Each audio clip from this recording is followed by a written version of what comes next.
everyone, and welcome to Play Dead Live Crossfire Q&A. I am Killshot, and this is something super special tonight. I think this is the best product that we have ever put out there, and I want to start out by introducing you guys to the Valley of the Dragon, also known as Mirror's Crossfire Home Field. There it is. There's the Valley of Dragons, and you can see it is beautiful. It is lush green. Perfect for Shane and Jeremy to graze while B-Dub and Moon and the company is not at war, while you guys are not invading. So this is one of the maps that you guys will see. I'm not going to show all of them tonight. We're not here to show off all the maps. You will see them as you play, but I'm going to transition this map into the different zones. We're going to do a lot of Q&A tonight. I would expect it's going to be, if you guys have a lot of questions, maybe 60 minutes. A couple things that we're going to do, a couple ground rules. Got to have rules, right? Kel's going to take away any notes, things that I can't answer that you guys ask. Dimes is going to be taking a pretty long list of notes. Hopefully you guys will take some as well. The game flow is going to be very similar, but the things that you're going to be able to do are they're going to change a lot. It's going to feel like a different game, but a lot of the way you play is going to be the same. So I'm going to start out, and I'm going to show you the different zones, and I'm going to put everything up on the screen. Enjoy this map because it is not busy at all. When I transition to the next map, which is going to look a little something like this. Whoa, yeah, that's what I'm talking about. All right, we'll get back to that in a second. There's a lot happening, but don't get discouraged because it's a lot of stuff is for scoring, a lot of it is for movement, and let's get into it. All right, so first thing you're going to notice when I go through the map is this little arrow. I'm going to take you around to different areas. So first of all, the bomber zone. No change to the bomber zone. One of the things that you will be able to do with Slater is you'll be able to build a bomb shelter. Bomb shelter is going to give you a little bit of rage. It's also going to prevent the other team from sieging and taking over. I'll talk more about sieging in a little bit. You're going to have to get rid of that bomb shelter. Okay? You got the rover zone, which is pretty much in this area right here that I'm circling. So from the watchtower over there, you're going to see there's going to be a rover here. There's going to be a chopper here. That's going to be your rover zone. Brand new temple. This area right here is where the home team will stand if they take over the temple at first. This is where the visiting team will stand. If you have both chambers, you'll stand up in both of these. The orb will be here. Somebody will earn the orb at some point. These are your watchtowers.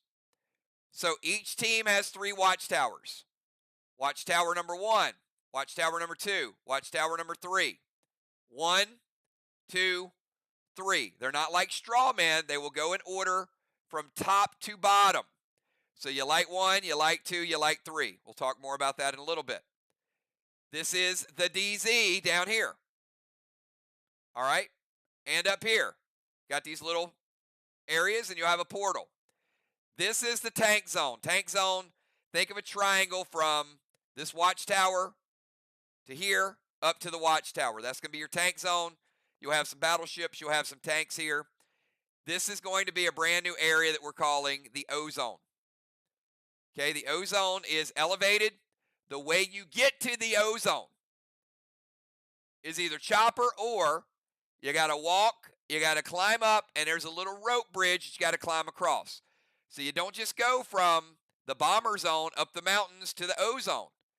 It takes a little bit to move there. So that could be a quarter turn move if you decide you're going to go from the bomber zone all the way up and across the rope bridge and vice versa, all the way around here, up, over, down the little concrete footing, and across the rope bridge. All right? This is going to be your main street. This is going to be your visitor chest. This is going to be your home chest. 3 chests still there. all the range stays the same. Brand new area where you're going to get your missions is called Fantasy Island. This is Fantasy Island down here. If you decide to enact missions, you don't have to be the home team. You can be the visiting team. It's first come, first serve. So if you decide to enact it, if the home team doesn't want to do it, and you're like, hey, they already got Main Street, let's get a mission. This is where you're going to get the mission. I'll talk about what happens if you get a mission and what you can do besides that. It's going to be very important this season.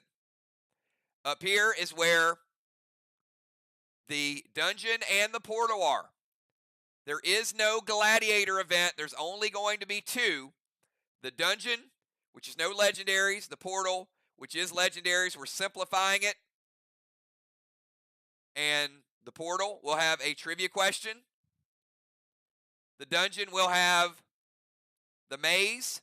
The maze is going to change to something called War Games. It's going to be similar to the maze, but you won't try to get out of the maze. You're going to try to get to the item that you want to get. It's going to be a little bit different. It's going to be a little harder. This dock down here is where your battleships are going to be. Your tanks will be over here beside the chest. You will not have a battleship and a tank. Your pre-match buff, or when you submit your lineups at 6, your team is going to decide which one you want. Do you want a battleship tonight? If you do, it'll be down here, and you won't have a tank. If you want a tank, the tank will be there, and you won't have a battleship. Each team can choose whatever they want. Now, in this area, you will have a chopper on the map and a rover on the map, but you can't get in both of them. Once you get in one of them, the other one will disappear, and there's going to be benefits to each one of those. I'll talk about those in a little bit in a section called the difference between rovers and choppers. All right, so that covers all of the zones. Pretty simple. You'll see some extra things here. You'll know where Ellie's at. You'll know where your items go. The watchtowers, when they light up, they will light up blue. We're also going to use the watchtowers as not the top of the watchtower, but the middle and the bottom of the watchtower is where your U psychos are going to go, where your blues are going to go. This map is very, very efficient. So it's got kind of a space for everything, and it sort of works where everything is hidden. All right. Any questions about just the map at this point before I get into the scoring and bring the live map up there, which is going to be much, much more chaotic? Some of the items may change, but any question about a zone, the map, or anything at this point? Walls will be put up in 1 second. Walls will still be in the bomber area.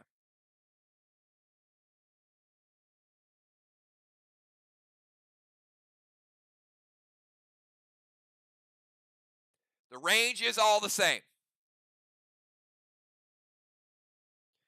So with the range, you're in the DZ. You can hit any watchtower just like you hit any straw man. Now, what you have to hit them with is different. We'll talk about that in a second. But the range, DZ, can't go DZ to DZ. You can go DZ to the temple. The chest looks a little bit lower. You can hit it from there. And what's important, okay, there are going to be sieges now. So you are going to have people on your side of the map. So that's a good question, Craven. So if you are in the DZ, you can hit somebody that's in your rover zone with a grenade. You can hit a boss with a grenade. If they're in this area down here or in your O zone, you can hit them with a grenade. The shots, you can hit the temple with a grenade. You can hit Main Street with a grenade. Once you get beyond Main Street, you cannot hit a tank. Even though the tank might look like they're a little bit higher up than the boxes have to be catty-cornered. So if you're here, you got to shoot a tank. You got to shoot somebody in your bomber area. So those will be shots. You can shoot somebody all the way over in the other bomber area. You can shoot a rover. You can shoot the opposing team's tank, but you can't shoot their DZ to DZ. Okay?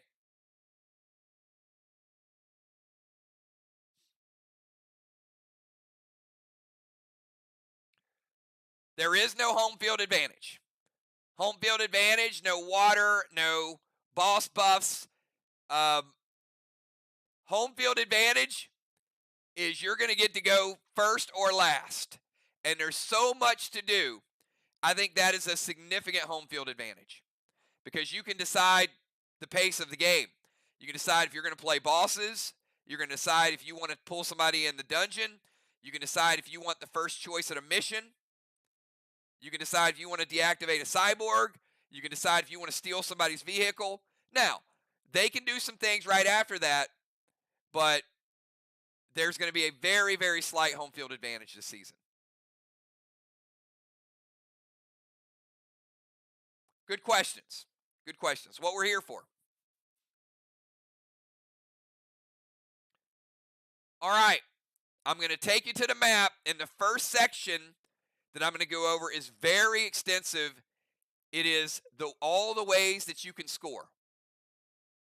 All right. If you guys are ready to go into scoring, give me a 999. This is where it gets pretty exciting because one of the first major changes are to the boss game, and it'll make sense of how you're probably not going to be out of any game. Even if another team gets a boss advantage on you, we're not going to have those 2,000-point losses this season. All right, so let me take you to what the map looks like. All the new things, don't be overwhelmed by it because some of them are just fixtures that will make sense very, very easily. All right, we're going to start with something easy. First thing we're going to talk about is the flags. Now, I'm going to tell you, you likely do not want to not get a flag, okay? I would say from a strategy standpoint, you're going to want at least 2, and you're probably not going to want another team to get a 3 flag advantage on you. That makes sense. You can still probably overcome it, but here's why. The first 2 flags are now worth more, and all the other flags are worth less. In previous seasons, it was first flag,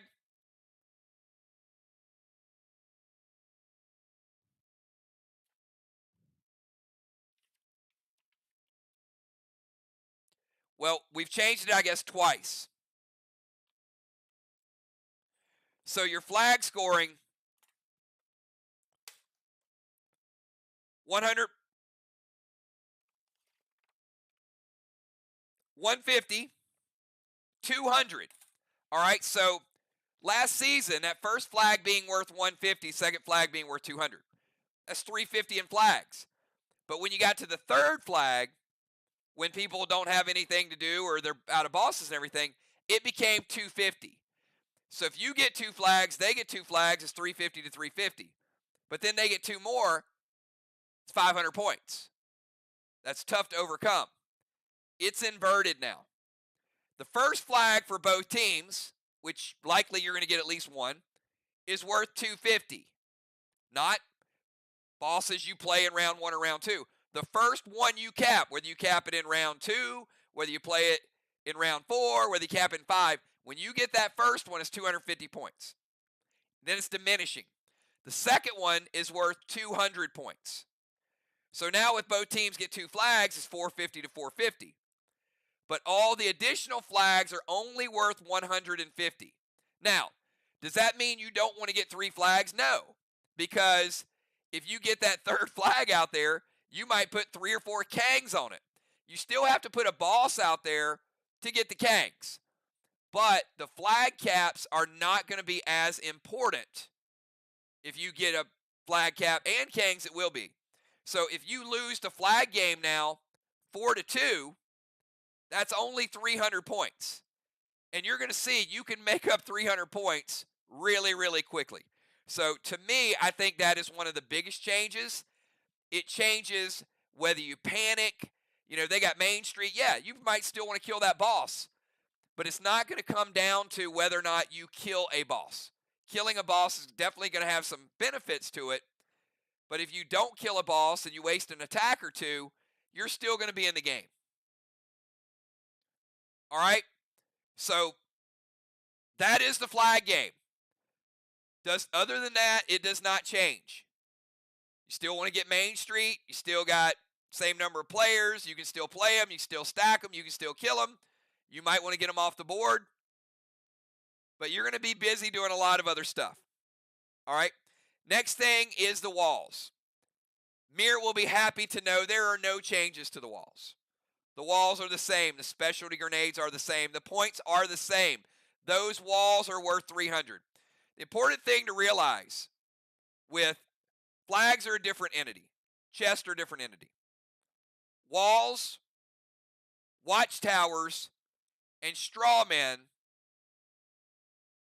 all have some similar traits, but each are scored differently. I said this to someone the other day. I was talking about Mir, and I said one of the things that Mir does, it was a competition committee, one of the things that they do really well is they gauge the damage to the wall and then rage and throw grenades accordingly. Because there's a strategy to that. There's no doubt about it, the most points in the game that you can get is by taking down walls. You can't always just take down walls, but if your strategy is never to attack walls, it is not going to be a winning strategy for the long haul.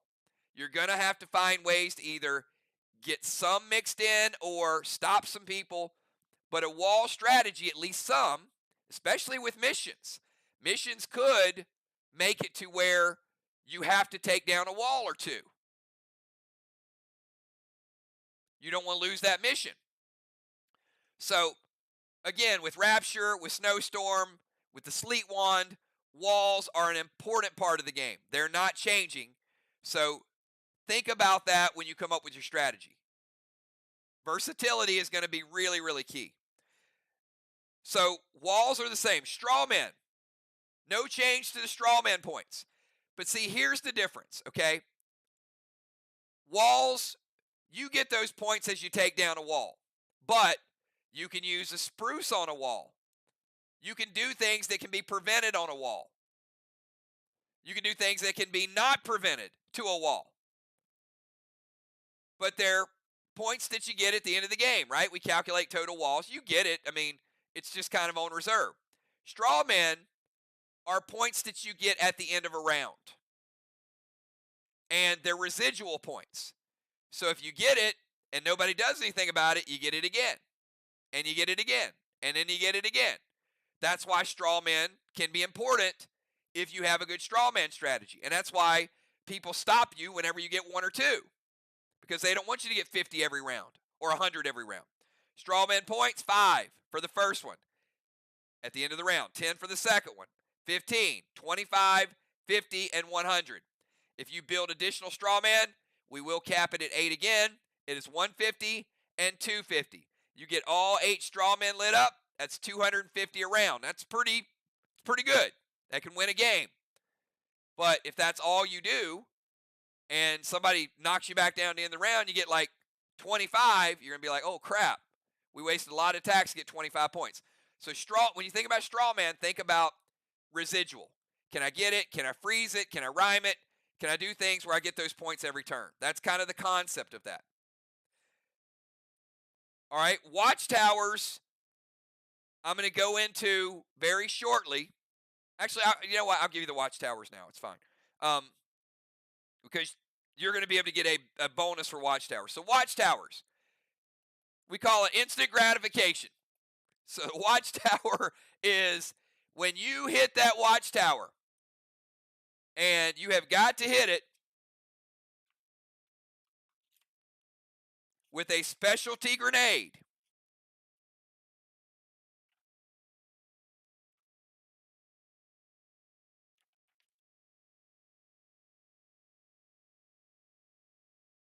And I'm going to get my notes on this. Sorry, give me 1 second. I think it's a specialty grenade, and a S6 is the requirement for a watchtower. Now, there are other ways to hit the watchtower. As we know, there's a pet called Scold. There's a cyborg that Mir drafted that lights up 3 of them.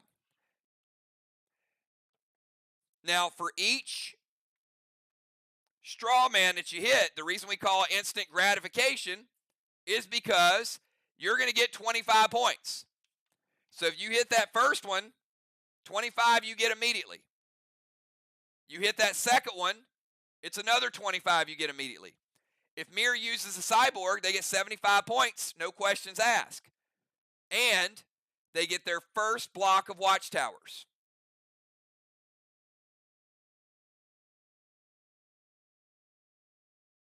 You can only light a total of 9 watchtowers. So let's say, for example, Mir uses a cyborg. That's 1. That's 2. That's 3. Mir just got 75 points. Then it's going to clear. Okay? Then they say, hey, Ransom over here looks pretty good. Let's hit him with Scold. Scold hits. Now we got watchtower number 4. Now we throw an S6 and a specialty grenade. Got to have some juice on it because it's got to light that watchtower. It hits somebody. Sorry, it hits the watchtower, not somebody. Now, you basically thrown a grenade that gave you 25 points. Get a Scold attack out there. Now, you don't have to get all the watchtowers. You don't have to get all 9 of them. But they're 25 points a pop, so it's like hitting blue blocks all day. Now, again, you might incorporate some wall strategy into that too. Take down a few blocks. Now you're thinking like, look, late in the game, it's a brand new wall. Do I want to hit a black block or do I want to hit a watchtower? But if you do hit 9 watchtowers, you hit Scold again, and you decide, you know what, we've got 6 of them lit. Let's go ahead and hit those last 3.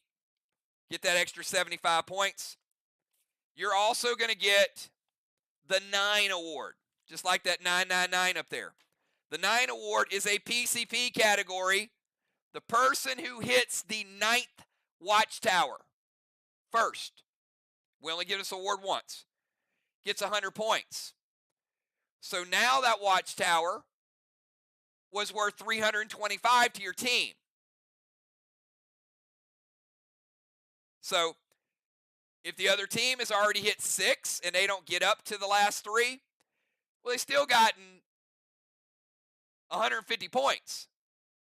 So don't stop scoring. But if a team gets the 9th watchtower before the other team, you get 100 bonus points. And you're going to see these bonus points are going to start to add up the more things you do. And I think the difference in the games this season are going to be teams that pick the right attack at the right time and get a few of the bonus points. You guys saw a little bit of that last season. There were a couple games that were won by an Occupy. There were a couple games that were won by a Temple. Well, now you're going to have more options to do some things to counterbalance some of those points. All right. Career kills. All of them, they reset whenever you get to 3. That's the only time they reset. They stay lit. Not at the end of the round. It's when you light the 3rd, those clear, and you start a brand new fresh block of them. So you don't lose any unless there's a legendary out there that you go to attack it and somebody makes it disappear.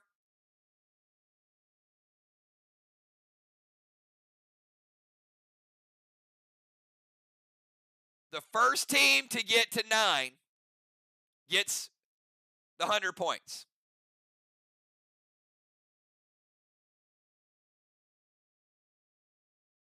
Just like the Temple Orb. The first person that gets the temple orb gets the points. The other person doesn't get it.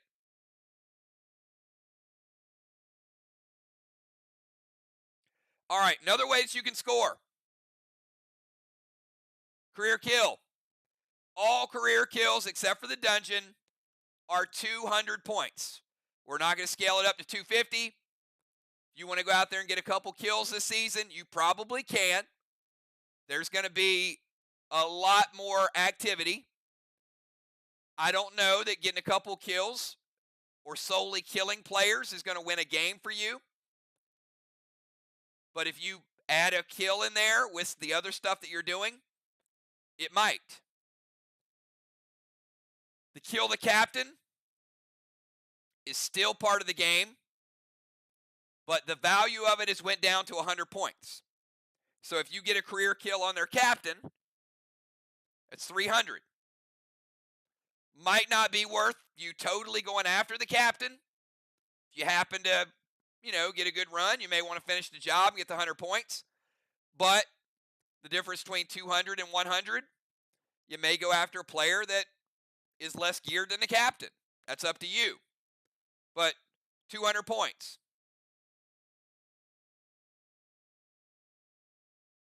All right, I'm going to go over the list of 13 PCP points, and I'm briefly going to tell you how you might acquire it, because there's some other caveats to it in a second. So Dimes so far should have the flag totals, she should have the wall totals, she should have the straw man numbers, she should have the CKs and the kill the captain. All right, before I go to the PCP points, and she has the watchtowers as well. Any questions about the things that I've covered? Flags, walls, straw men, career kills, kill the captain, or watchtowers?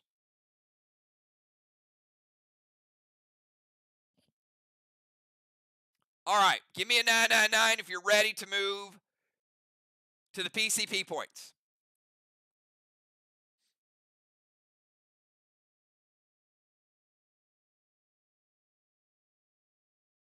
All right, some of these are going to overlap, so bear with me. All right, first things first, and these are all able to be dominaried. Dominaried is a, is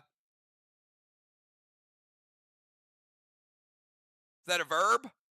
I'm going to dominari you. Adverb? Yes, it'd be an adverb, right? All right.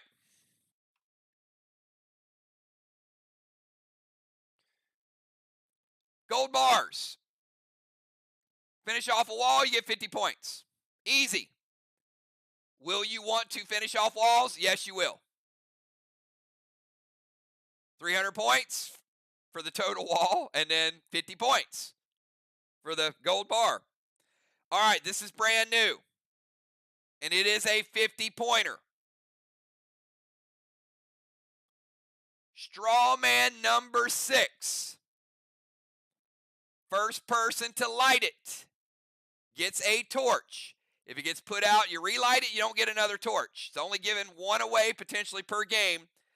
50 points for a torch. Not straw man 4, not 5. The person that lights straw man number 6. Not 7, not 8. Only number 6.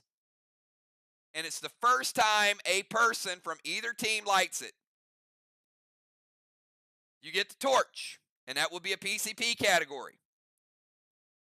Ruffled feather stays the same. Kill a player, kill a boss, get a 25-point ruffled feather. Cannonball. Get a cannonball if you get in a battleship or a tank. Now, you can't have both because you got to pick one or the other. But if you steal your opponent's, whatever they pick, their battleship or tank,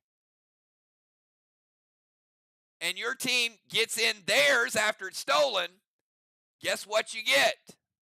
A second cannonball. So you have the ability now to get multiple cannonballs in a game. I'll talk about stealing their vehicle in a second. and how you're going to do that. If you steal it, it can't be flipped with seismic. You can still knock them out of it. I'll go into more detail with that. But you do have a chance to get more than one cannonball in a game if you steal that vehicle. When you steal it, you don't immediately occupy it. Somebody still got to get in it. You're just bringing it to your side of the map. Now, you can get in it, but the steal is not the occupy.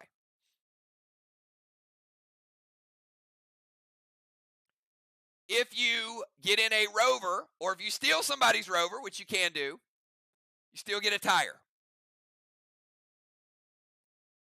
And it is 25 points. If you choose to get in the chopper, you will instead be given a propeller. You do not get any points for the propeller. We only chart it for PCP rankings only. Now, I'll tell you more about the chopper in a minute. But if you get in the rover, you get a tire and you get 25 points. If you steal their rover, you get their rover and 25 points. If you steal a chopper, you get a propeller as a keepsake and for rankings, but you get no points. But I'll tell you what the chopper does shortly and why you might want to take a chopper. If you get a cannonball from either a tank or a battleship, and you get a propeller or a tire. So basically, if your team gets in a tank or a battleship, and they also get in a rover vehicle, before round 5, not during round 5. So basically, if you occupy both of those, get in both those in the first half, you unlock a turret gun in round 5 in the O-Zone, okay? So here's what happens. Round number 1, Limbo jumps in a tank. Bounty Hunter jumps in the chopper. Now, I've gotten both of those. I can get out of them. I can be knocked out of them. But once I establish that I've gotten a cannonball and a tire, and it happens in the first half, then a turret gun is going to appear in round 5 right here. And there will be advantages to round 5 when that 5th person comes into the O-Zone. Notice there's a dragon stone up there too. So I'll tell you what the turret does in a little bit, but one thing you're going to see about this map is doing things kind of unlocks something else. The movement, the strategy, all of that.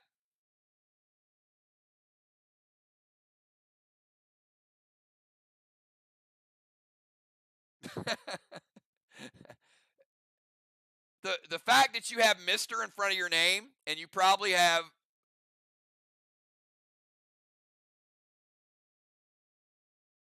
the demeanor of a child, says all we need to say. That was supposed to be criticism. Why do I sound like a South Park character? I don't even know what that means. Which one do I sound like?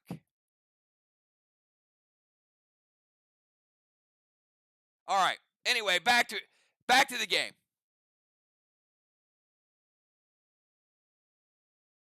So that combination opens up the turret gun. You can go to the O-Zone, or you can go up there and start using it, and I'll talk about that in round 5. Because there's things that you're going to be able to unlock. The missions will be able to unlock something. The Dragon Storm will be unlocked, so you're going to see some 1-2 combinations.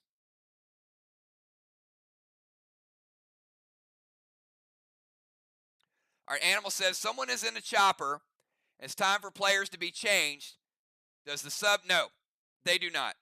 Those vehicles still go away at the end of the round.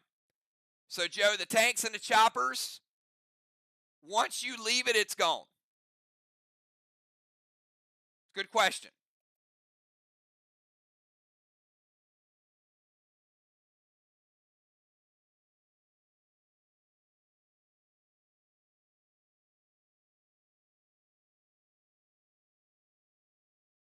All right, so now you know how to unlock the turret gun. If you get in the turret gun in round 5, either player leaves the DZ and goes in it, or if you want your ozone player to go in it, you get a PCP bonus called the Ace. You become an Ace. And you get 25 points for an Ace, and that will be, the symbol will be an Ace of Spades. So you can see, all you got to do is unlock the turret and then get in it, and then you get the same thing that you got basically for the rover. So it does make sense, right? To get in a rover, get in a tank, then you unlock something else, and you get in that, and then you get more points. So it's not difficult, but it's progression. All right. One of the things that you can do is you can steal vehicles. Now, I want you to think about stealing a vehicle.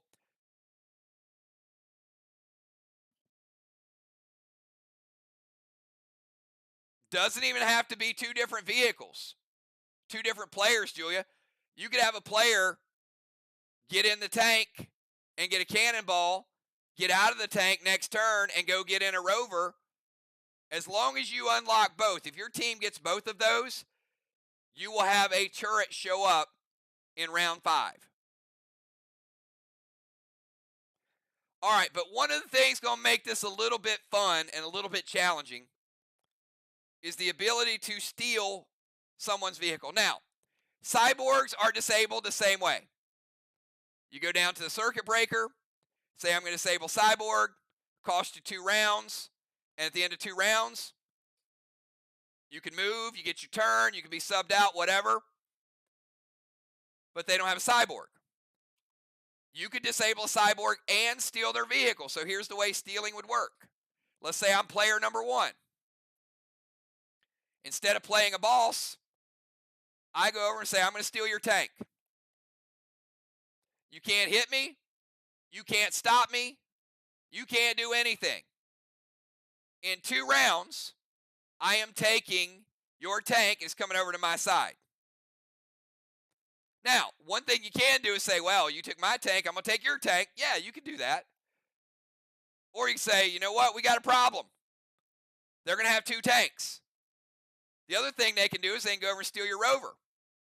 They steal your rover, you can't use the chopper because once one's gone, the other one's gone. So what is your player probably going to have to do? You're probably going to have to say, I got to steal their rover.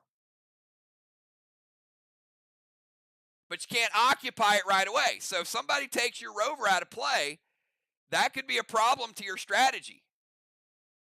So stealing is going to be something to think about, whether you're the first player, second player, third player, fourth player. Now, here's the difference. If you steal someone's vehicle, you get a spyglass because you're a spy. You get 25 points for stealing their vehicle. You could steal their rover and you could steal their tank. And you can say, you know what, tonight, everybody, we're going to have 2 tanks and 2 rovers. Everybody jump in one.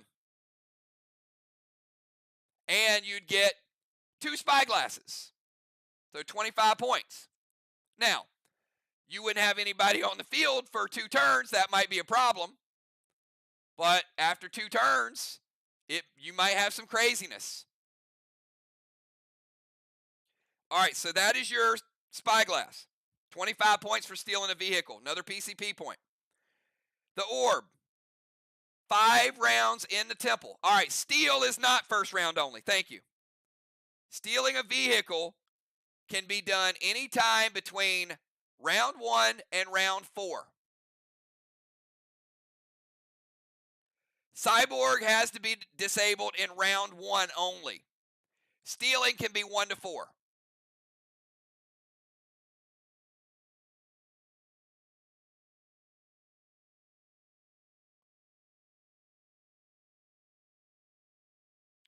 All right. Another PCP award called the 9 Award. If you light the 9th watchtower, you get 25 points. And your team gets 100 points. So you personally get a 9, which is a 25-point PCP category. And your team, because they lit the 9th, gets 100. So now that watchtower is worth what? $350. Same thing as a wall if you get a gold bar.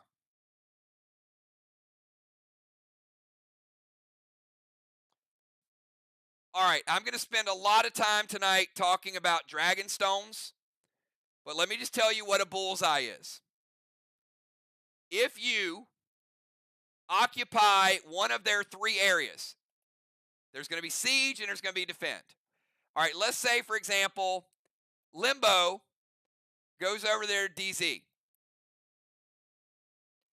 If he stays in their DZ at the end of the round, this blue dragon stone right here, as long as he's here at the end of the round. Now, other people can do the same thing. Bounty Hunter, instead of occupying the rover, Bounty Hunter can go over and occupy their bomber zone. So I can do this in the first turn if I want to. And if I end up there, I'm putting out 2 of their dragon stones. Now, at the end of the round, those 2 dragon stones would be dimmed. Dimming it is the first phase of it.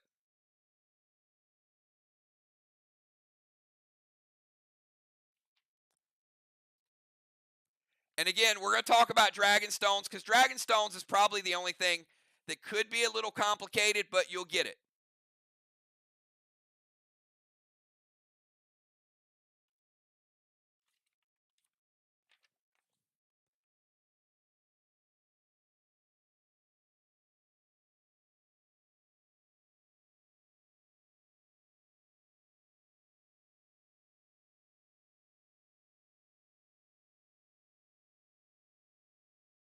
All right, hold on one second. I got to look up a note. Give me 1 second.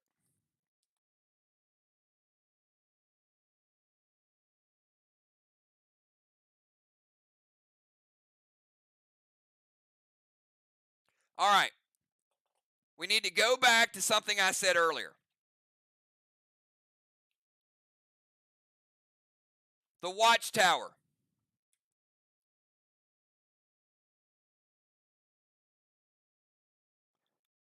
The watchtower is any rage plus a specialty grenade, not an S6. Okay? That's E3, Fury 4, Frantic 5. So you're going to use some of your old rage potions. Doesn't matter. It just needs to be a rage. You have a rage 1, use it. It just needs to be any rage. Don't go out there wasting Mag 7, Super 8, H9s on it. All you got to do is just rage it. Everybody got that? Give me a 999 if you understand any low rage plus any specialty grenade. A dud rage works for the watchtower, not an E6. All right, cool. All right, so now we're still talking about PCP points. So before you can shatter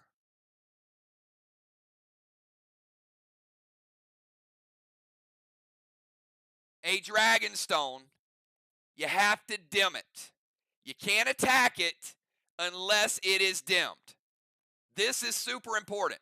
So in order to dim it, you got to occupy that area. Now, there's 2 things that are going to happen at one time. These are in siege areas. So not only are you putting out a dragon stone, but you're also getting credit if one of your players is a siege player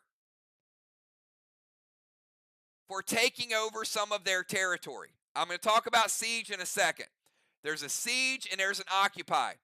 Not all players can siege. So if these 2 players are sieging, only one person gets the credit. There is a designated siege player. that will be announced.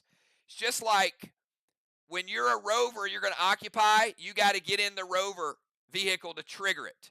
If you're going to take over their area, you got to say, our tank is the siege person.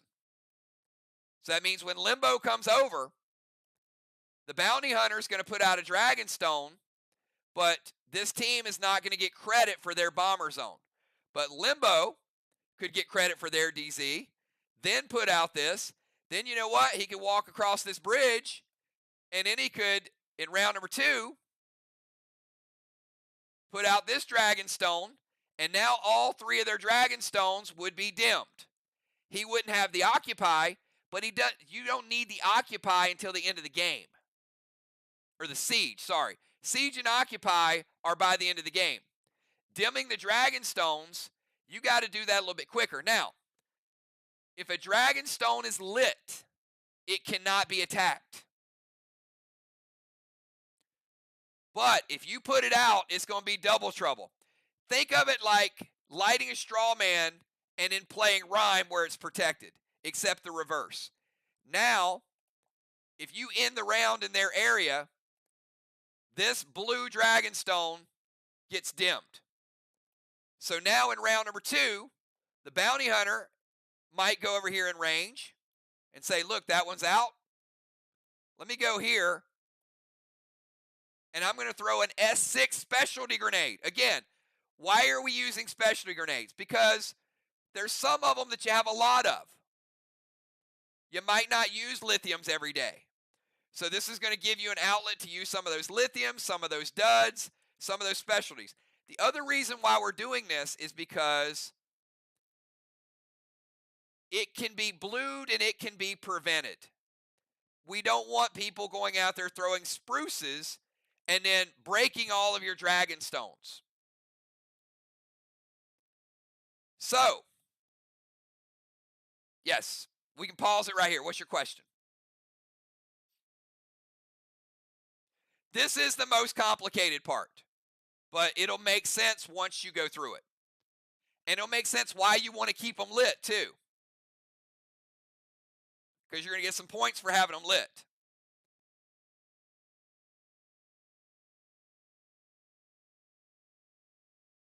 No, the dud grenade would have to hit a person. You can use a dud grenade because it is classified as a specialty. But the dud grenade is thrown at a person, and then it goes in their inventory, per se, and then they pull it out instead of the grenade that they want. That's what makes it a dud. So it has to hit that person.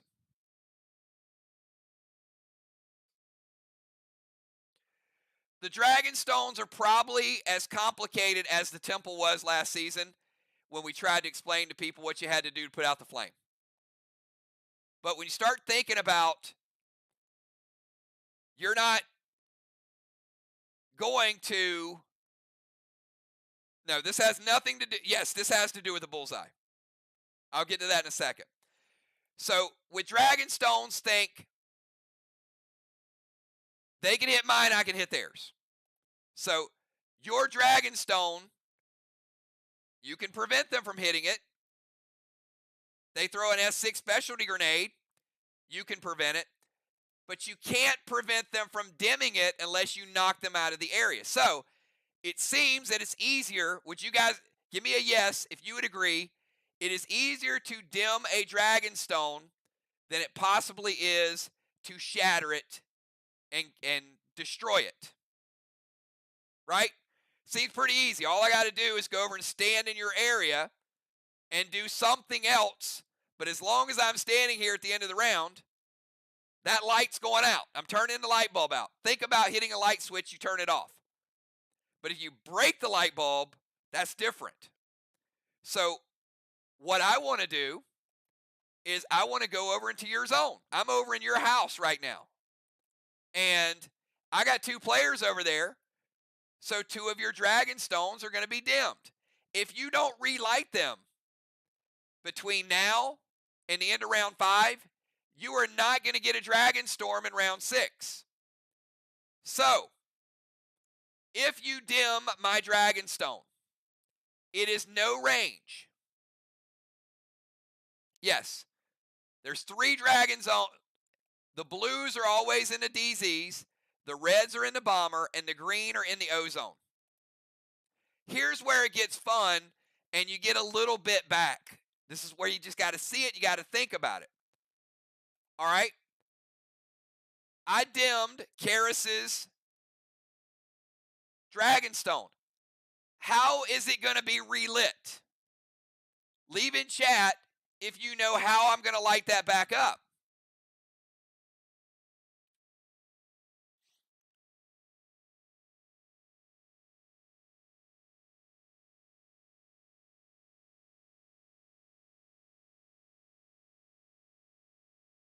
Dragon Smoke. Thank you, Bonnie. Bonnie knows what's up. Dragon Smoke. Dragon Smoke has no range. If you relight a dimmed Dragonstone, it cannot be put out a second time. You preserve it. Okay, so that's not impossible. But if your first player is using a Dragon Smoke to relight a Dragonstone, what are they not doing? This is where you got to get into the gameplay and how much this can change the dynamic, how cool this is.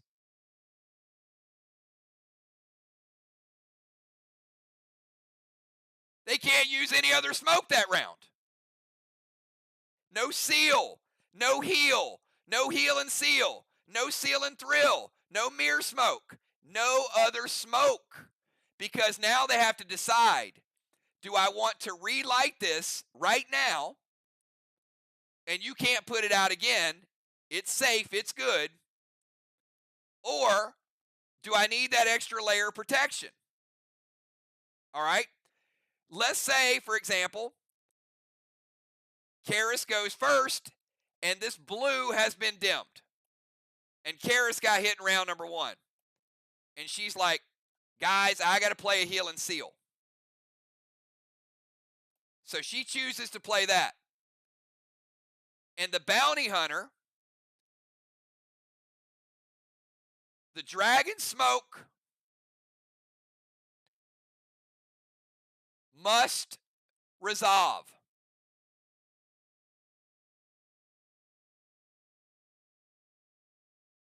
It can be Phantom Caped.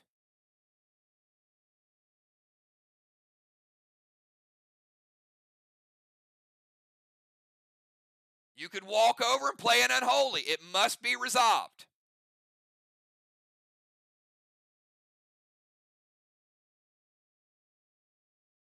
But again, if you go over and you play Unholy Smoke on theirs, guess what you're not doing? You're not going to have an Unholy for your Torment. You're not going to have an Unholy for anything else. So this one smoke changes the gameplay. So, and I don't want you guys to think through every scenario right now. You're going to be doing this on the fly, and it'll be natural to you. You're going to look at it and say, I'm almost dead. I got to heal. Or I got 100% health.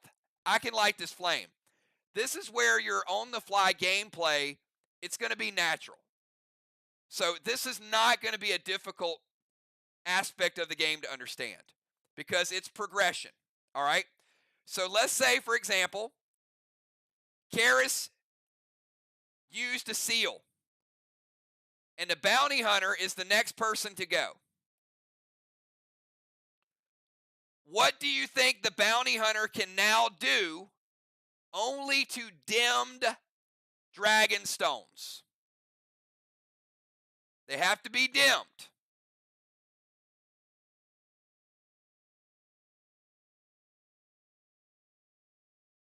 So if you didn't relight it,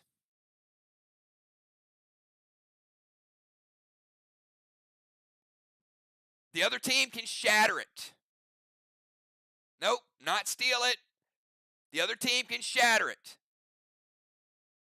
And that has to be an S6 or higher specialty grenade, any specialty grenade, but now it's got to be a higher one. And it shatters their Dragonstone. You can't relight a shattered Dragonstone.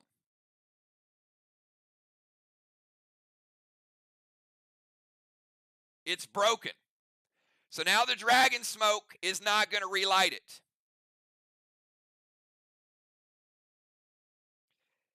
If you shatter the Dragonstone with an S6 specialty grenade or higher than S6, maybe you used an S6 earlier, you want to use a Mag 7, that's fine.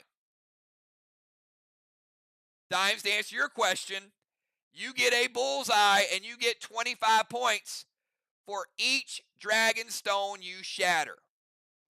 Yes, you could get 3 bullseyes in one game and get 75 points. The same person could get all 3.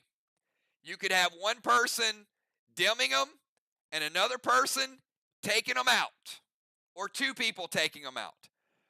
There will be games where you see the value in Dragonstorm.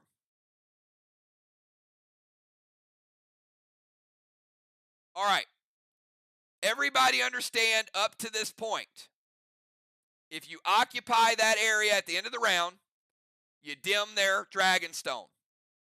If the team that has this dim wants to relight it, they play a Dragon Smoke. Jim's question is, are these hard to come by? No. You guys all have them. We gave everybody one in the bundle on Saturday night. We gave everybody one in the Max Awards. So I would assume everybody at least has 2. Some people might have 3 already. So no, they're not going to be hard to come by. But the thing is, they're like any other smoke. You can only use one yourself.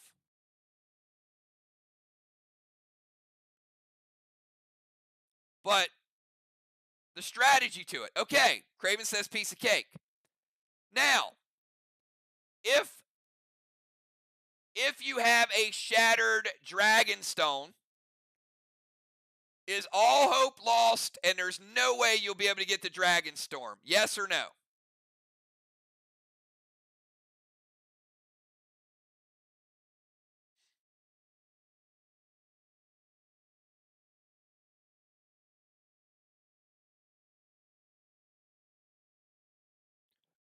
That's a good guess. You're correct. Because Marty got an upgrade, y'all. If somebody shatters your Dragonstone after it's shattered, Marty's not a prevention, so you let it shatter. Now, if they throw that S6 to shatter it, you can use a blue. You can stop them from doing it. Or you can say, you know what, let it break. Because once it's broken, we're going to call out Marty, and guess what Marty's going to do? He's going to repair it. You have 2 Martys.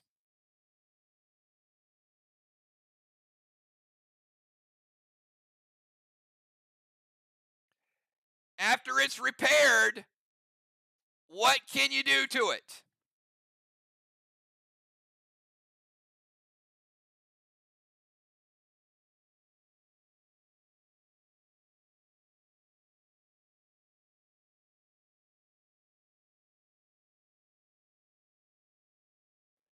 You can relight it. After it is relit,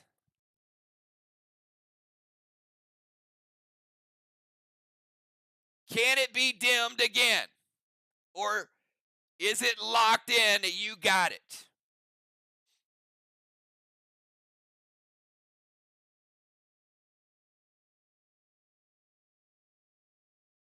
Correct. All right, you guys are getting it. This is the most difficult part. Believe me, this is the most difficult of all the things we're going to do. And the reason is because when you get to round number 5,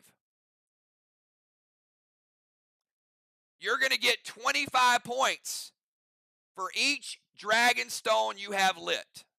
If you have 1, you're going to get 25 points. If you have 2, you're going to get 50. If you have 3, you get 75. If you have 3, you're going to get 75, and round 6 is going to be a dragon storm for you. If you don't have 3 lit, you don't get dragon storm. So you're going to understand that in a little bit. All right, so my goal is to dim your dragon stones and maybe break 1 or 2. I might break all 3 and say, tonight, you ain't going to have a dragon storm. I will, but you won't. My strategy is to put out your dragon stones by standing there. It doesn't cost you anything to dim it. It's free.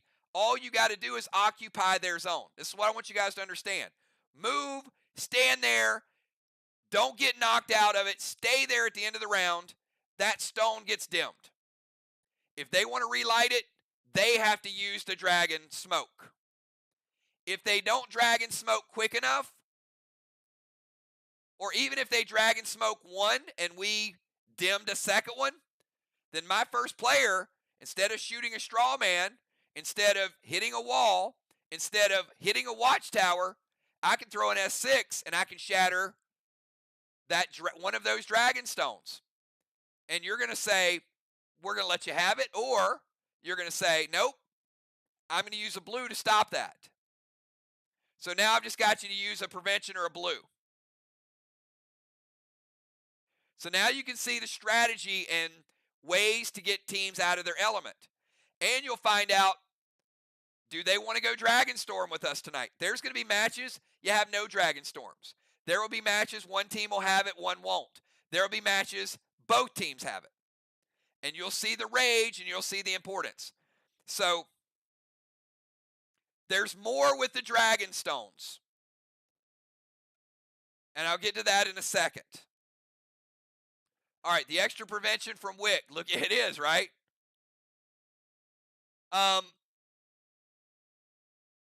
The extra prevention from Wick is looking good, but also the cyborg that relights or protects a Dragon Stone might be looking pretty good too. Because that cyborg would basically say, you can't even dim my Dragon Stone. So our blue Dragon Stone is off limits. So now they would only have the option of 2. And here's the thing, you guys. They are going to put out your Dragon Stones because when people siege, the areas overlap.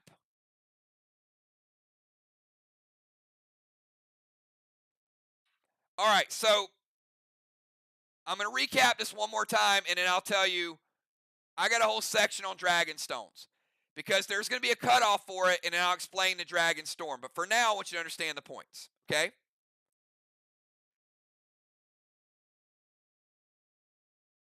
Let's reset the map. All right. Bounty Hunter says, I'm the siege player. No, Marty will.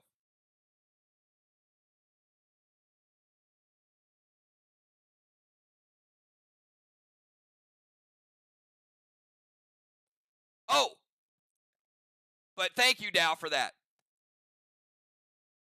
There's 2 ways that you can rebuild a shattered stone. 1, Marty. And I'll cover this in the section at the end. Number 2, a player's attack phase can rebuild a shattered stone. Okay?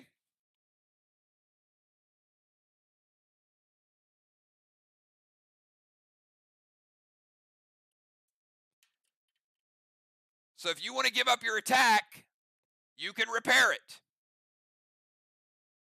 Don't have to be an engineer to repair it. So 2 ways. But again, let me get to the points, and then I'll go through the rest of the Dragon Stones and walk you through it again. So Dimes, you got the bullseyes, right? Every shattered, not dimmed, If you dim it, you don't get no points. You're just dimming it, moving around the map, taking over some of their area. But once it's dimmed, you get that S6 specialty grenade, and it hits. Now you're getting free 25 points. You're getting a bullseye, and you can get up to 3 bullseyes. Once a shattered stone has been repaired, it cannot be reshattered. Once a dim stone has been relit, it cannot be dimmed again. That's your advantage.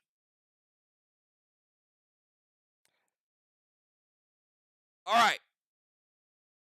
One more PCP point, and this is a major, major change in the game. Major change. It is the dungeon. And I think y'all are going to want to fight because now the pressure is on the aggressor.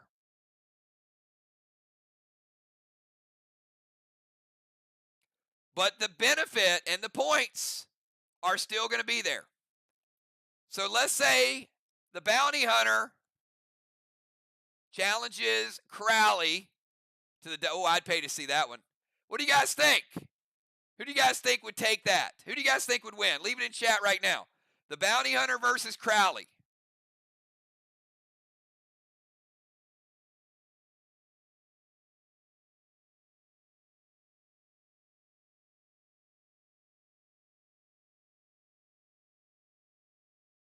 Crowley's pretty vicious. Crowley has some supernatural.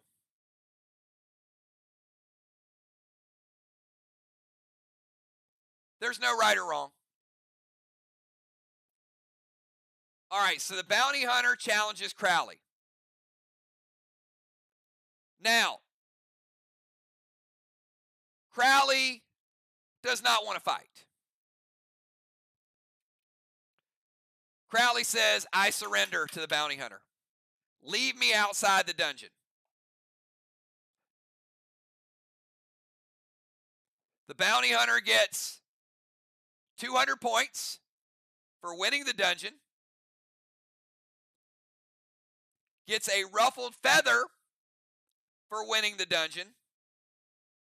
And gets a white flag PCP point of 25 points. All because Crowley didn't want to fight. So now you get challenged. You can say, nope, take it. Take the win. Take the 250 points because you're getting 200. Then you're getting 25 for a feather. And then you're getting a white flag. You get 2 PCP points if somebody surrenders. You get a feather and a flag. Now, that sounds rough, right? It sounds like a lot to pay. But you get to stay out of the dungeon for 2 rounds. That means you get 2 turns outside. And the bounty hunter is stuck inside. Got his points, got his PCP. But now you're out there doing things. So there could be sometimes you say, I want to surrender. I'll give you the points. I might not beat you. And that's okay, because if I challenge you, surrender, I won. I got what I wanted. So it doesn't mess up your substitutions. You're not stuck in a dungeon. You get out. So if you have not had your move yet, you still get a move in turn number 1 or turn number 2. So if the bounty hunter went first and got those points, then Crowley's probably going to play a boss on Main Street, right? So now I was able to get Main Street, you got the points. Now again, that first Main Street does look like it's 250, but because it's diminishing at the end of the game, that 1 flag advantage may only be 150. So because I took you in the dungeon, I still might feel pretty good about it. I got 250. Yeah, you got a cap. You got 150. Oh, I was able to hit a watchtower. So I got 175. So you can see that it's pretty balanced. It depends on what you want to do and which person you may take off the field. Maybe Craven says, I'm going to challenge Julia because I don't want that Euclid to be out there in turn number 1. Now, you might have to deal with it in turn number 3, but you can pull that player off. But here's the thing.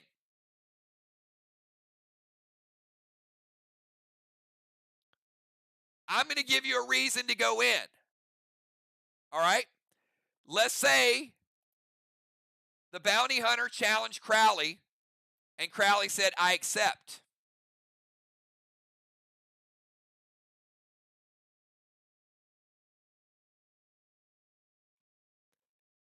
They go in.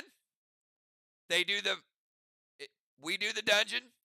We do the maze as normal, except you don't escape. It's going to be war games. You're going to go to a part of the maze that's going to give you a buff. So now you're going to have a maze with buffs in it, and you're going to give me 4 numbers that get you to a ward or get you to a stasis or get you to a seal. So it's not going to be as easy as just getting from the start to the finish. Now you're going to look at it quickly and decide what you want, and you're going to put in those 4 numbers. So both people have a chance to get something. And if they tie, the person typed it first gets it. All right, anyway, slight change with the maze. Whoever gets it first wins the maze.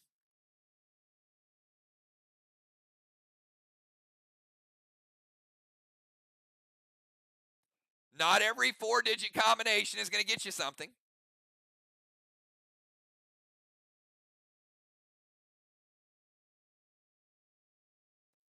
And now we get to the point where they're fighting.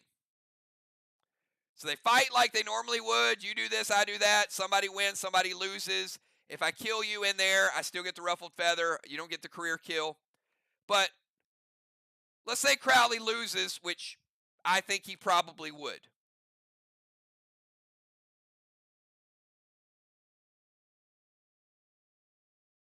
Crowley still gets to come out in round number 2. So he may have gotten his turn in round number 1, but even if he chooses to go fight you now, he still comes out a round earlier than you. So that means he can still be substituted out. It doesn't mess up your substitution pattern. So you don't have a player like J-Law that's stuck playing 4 rounds when they don't feel well. They could go in, fight the dungeon, and in round number 2, they come out and get a move in round number 2.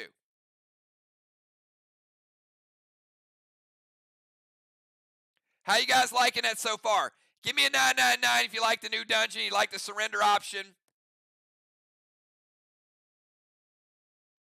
If you think that's going to make it more interesting, more exciting. Because if I like the dungeon and I got a boatload of white flags at the end of the season, you better believe that I'm going to be proud of all those white flags. All right. Now I'm going to make it even one better. You guys remember that old move where somebody used to take somebody in the dungeon in round number 2 to really screw them up? They didn't do it in round number 1. They decided, we're going to do it in round number 2. So now you ain't ever leaving.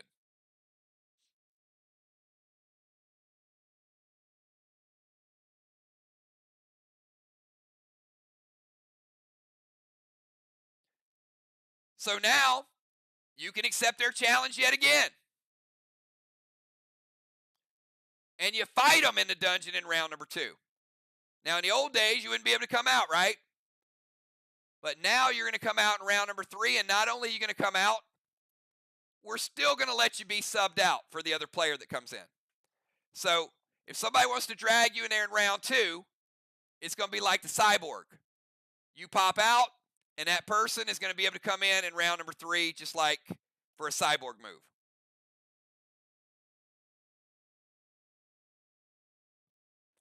So there is nothing that is going to keep you connected to the dungeon. The dungeon was meant to be a place to go in and get points and beat the other team. So we couldn't change it last year because it was becoming common play.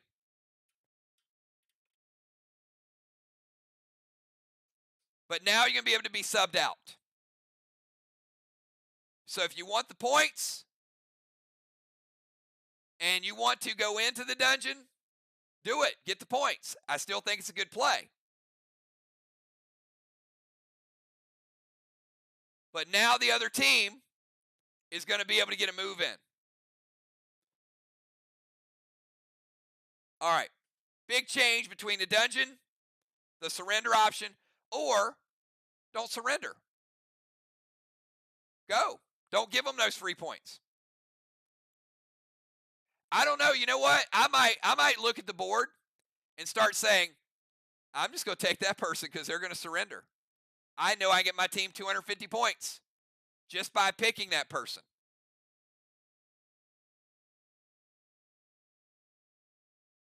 I mean, that's like almost a wall.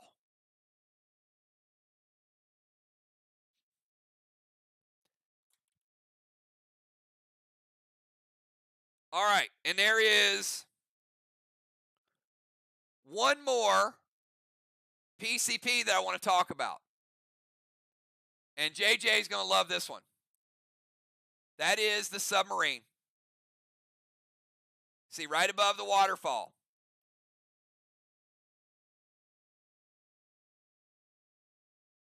All right, if you release the submarine, you have the option, like last season, you can have it by your class, where it can build a block, take down a block. All that stuff is the same if you choose that aspect of it. So I'm going to release a submarine, and I want to take down a block because I'm a sniper. I'm going to rebuild one, and then I'm going to do this because I'm a priest. You still have that option. If you do that, you don't get a wave. You do not get the PCP point wave. But JJ, it gets better. Let's say instead of taking or doing anything with the walls, you release the submarine and you want it to have the ability of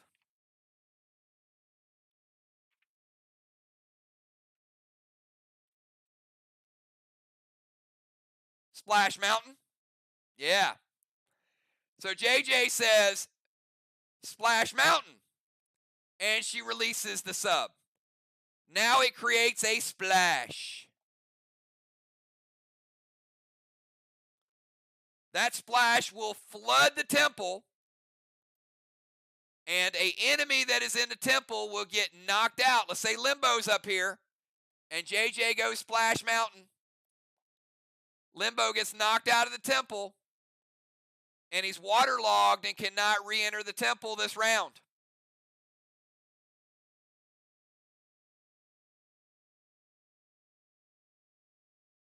And she gets a 25-point wave.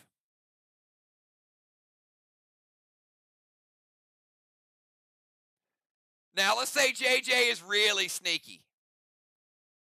And then later on in the game, somebody lets their guard down, and Limbo has like 4 rounds in the temple. And you know that Limbo is going to get the temple. And he's going to get that orb. And JJ goes portal and sneaks over to the other side. And she releases the other submarine and says Splash Mountain. Nope. If he is waterlogged, he cannot re-enter the temple that round.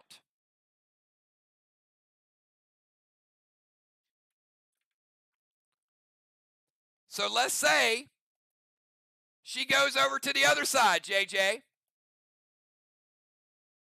What do you think she's going to get when she releases that submarine?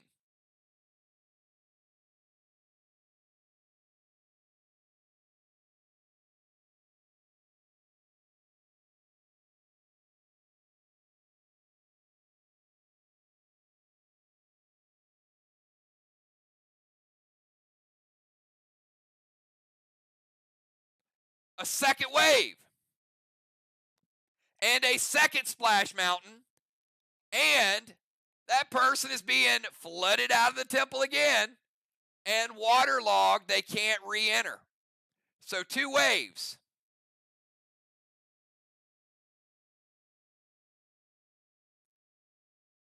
But JJ, the submarines do not reset at halftime. There's only 2. Once they're used, they're gone. So you can't have an option of 4. But I'm going to make it even better. Because now let's say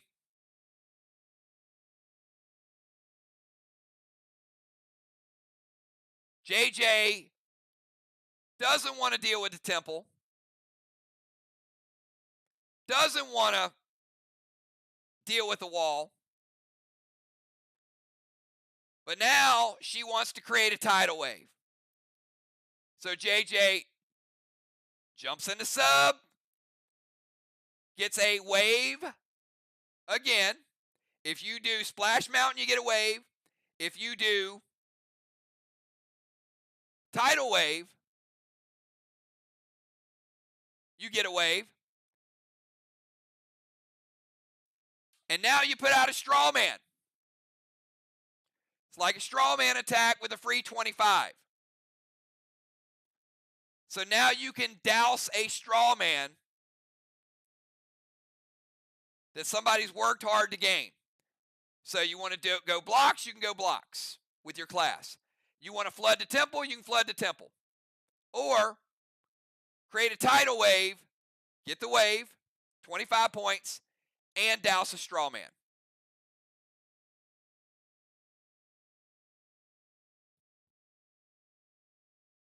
Instant points, instant PCP. So now you got options.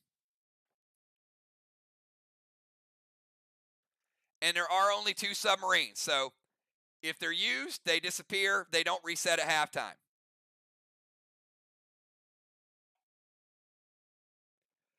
All right. That is 13 different PCP points. Gold bar, torch, feather, cannonball, rover, ace, spyglass, orb, ninth tower, bullseye, white flag. Wait, you know what? There's one more. That's 12, right?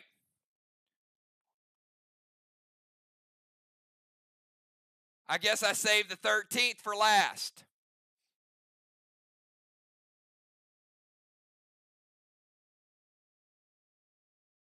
'13th is Top Gun.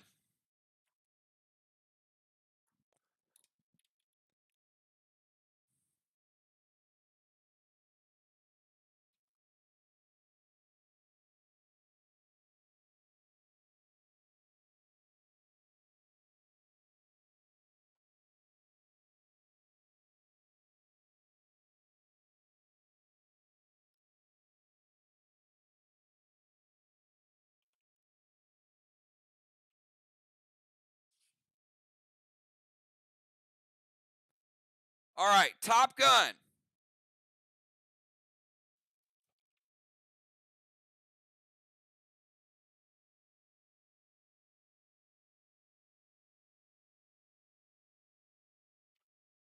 Let me get my notes 1 second.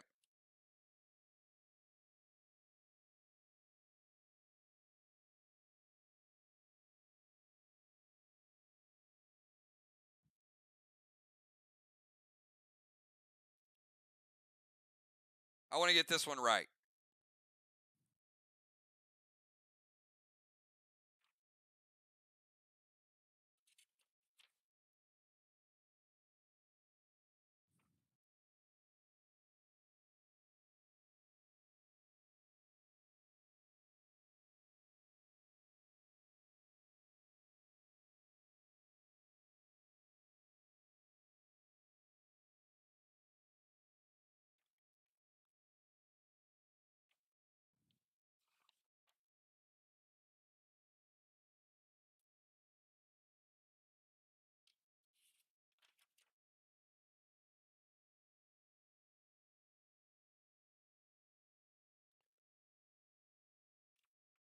A lot of notes.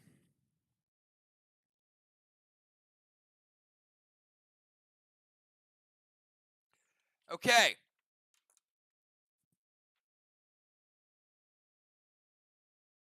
This is another unlock. So Top Gun is only activated. Hold on.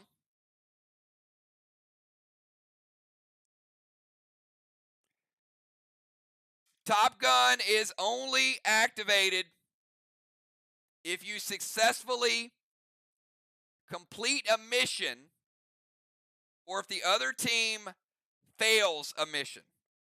All right, so let me go to mission bonus.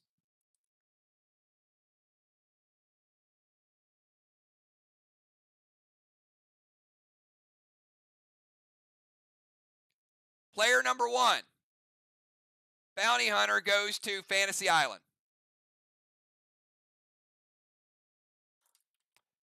And if I don't have a legendary, then I have to choose take the mission or pass the mission. Now, if I go to Fantasy Island, I can play a pet, a legendary, and go to Fantasy Island. No buffs, no attacks, but I can play a pet and a legend. So you can see why you might want to do this. If I want Main Street, all right, I'm going to play a boss on Main Street. I'm going to go to Fantasy Island, and I'm going to play legendary so I can decode it, and I know what the mission is in advance. Then I'll tell you the mission if you have a decoder, and you can decide whether you want it or not. Or I play a boss, I play another legendary, maybe Cape of Craven, and I become a healer. And then I go to Fantasy Island, and I don't get to see what the mission is, and I say, I think I'm going to pass this one. I reveal the mission, and the other team finds out you have to destroy 2 walls and light 3 straw men. And they're going to be like, oh, crap. That's a lot of stuff we got to do. We weren't planning on doing that. But it could be something they were already planning on doing. They're like, yeah, we were going to do that anyway. But you take or pass the mission before you figure out what it is. Now,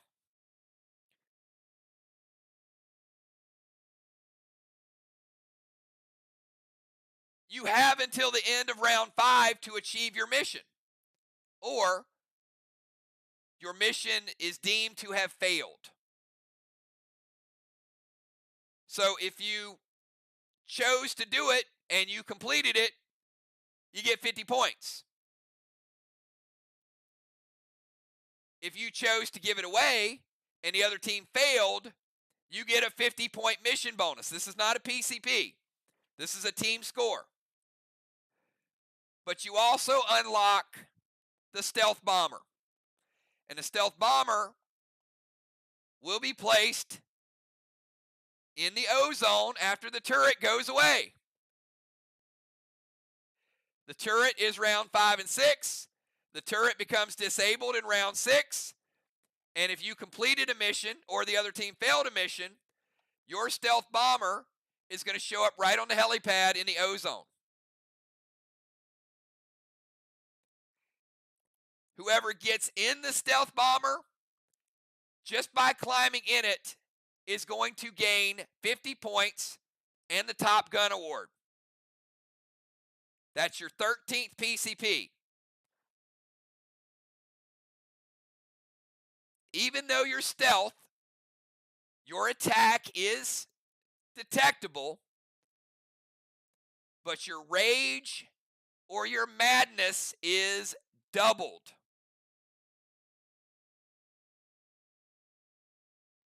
So if you happen to get in and you got an H9 and the other team doesn't have a blue, the other team doesn't have a prevention, from that Stealth Bomber, you're throwing an H18 attack.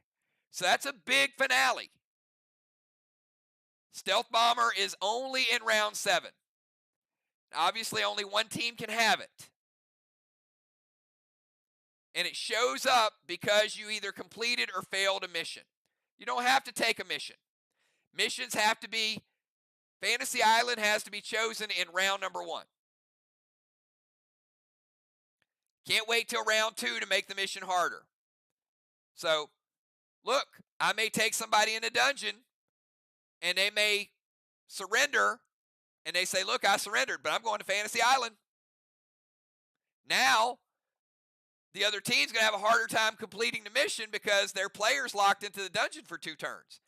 And the mission is going to be random.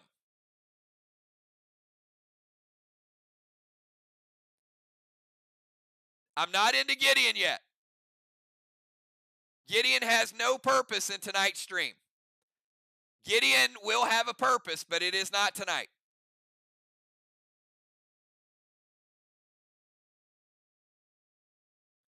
Gideon will be a part of this battleground, but not in the initial rollout.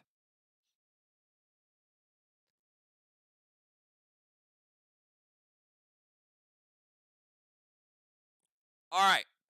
Does everybody understand how to do the mission? Does everybody understand how it unlocks the Stealth Bomber?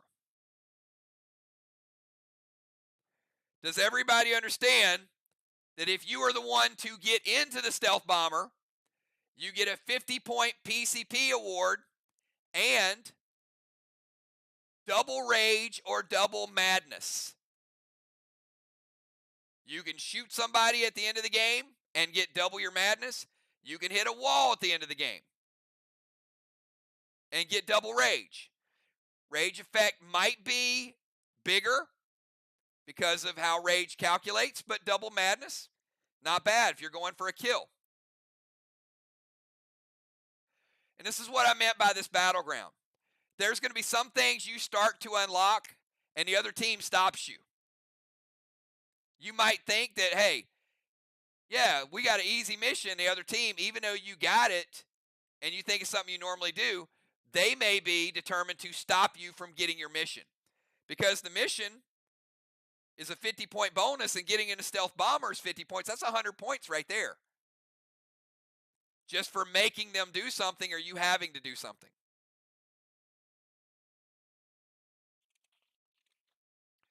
All right, so let me two more things that have to do with points. Siege. Siege is not Occupy. It's the opposite of Occupy. Occupy, you got to take your rover, your temple, your ozone, your bomber zone, and your tank.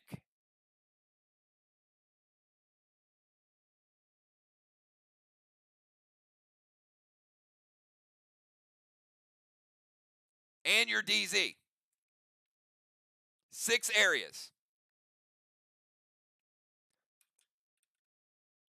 Rover zone, temple, ozone, bomber zone, tank, and DZ. It was 5, now it's 6. It's more difficult. Sort of. Depends on which vehicle you use. You can still use a pet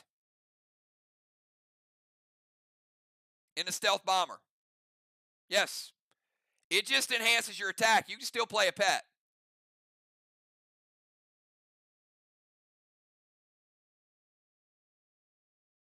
And if you have a pet out, like a Nolan or a Rocky or a Mags, it'll stay out.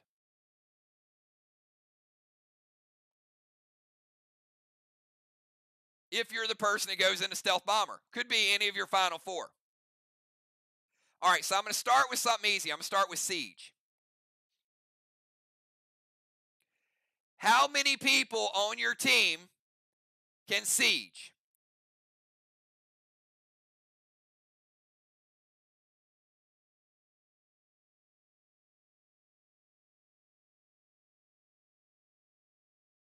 Only 1.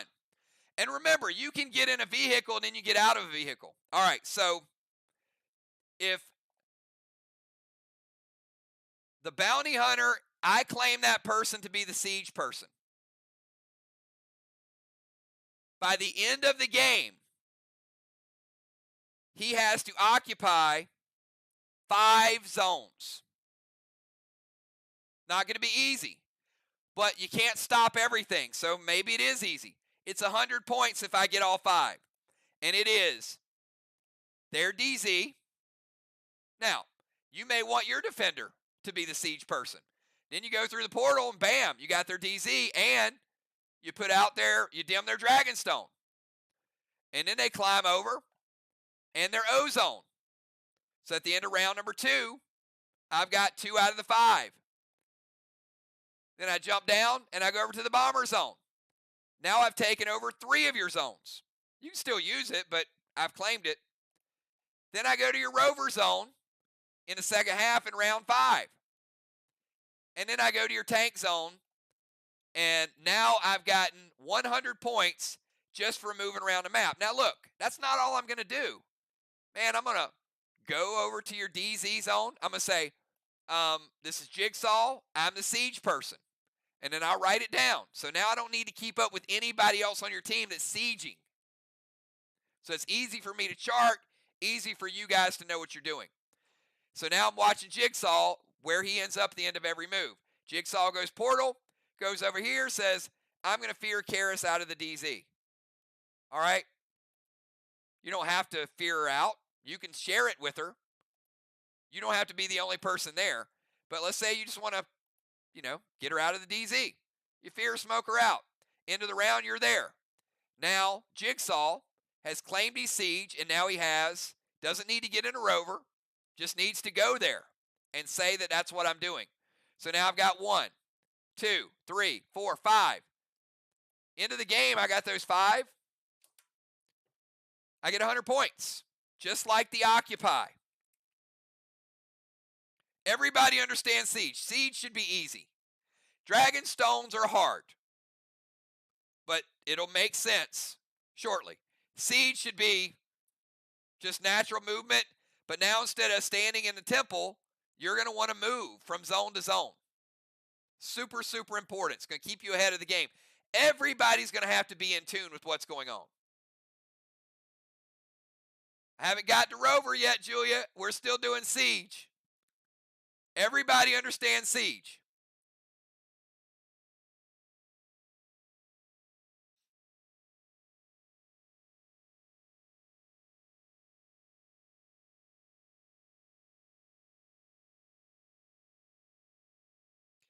Siege is not PCP points. It is points for your team.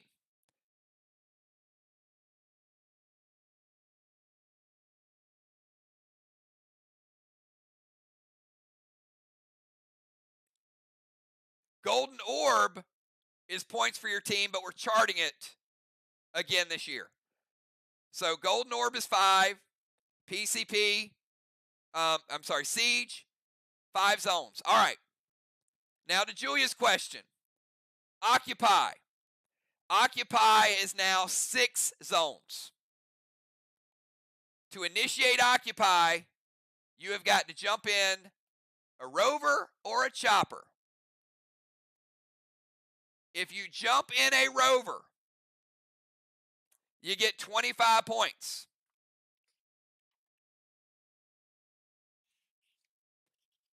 And you get a tire.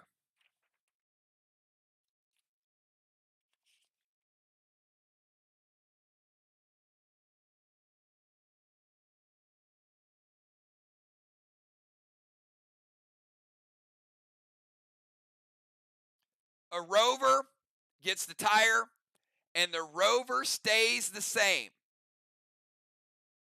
You have to be in the zone at the end of the round. Now, you don't have to stay in the rover. The rover is what initiates it. You get in the rover, leave your rover behind, go over to the temple. And now, but the advantage is the rover has what? Unlimited range to attack. Nothing has changed with the rover except now you have to occupy the O zone as well. So you have to occupy your rover zone, the temple, the O zone, the bomber zone, the tank zone, and the DZ. That means if you get max spark, you don't have a lot to work with. That only gives you 6 rounds. But the advantage to the rover is 25 points and the range. If you manage to occupy all areas, Julia, you do get 150 points. But you may choose to jump in the chopper instead. Now, there's a disadvantage to the chopper, but there is a big, big advantage to the chopper. Number one, you get a propeller. You get no points. It's just for bragging rights.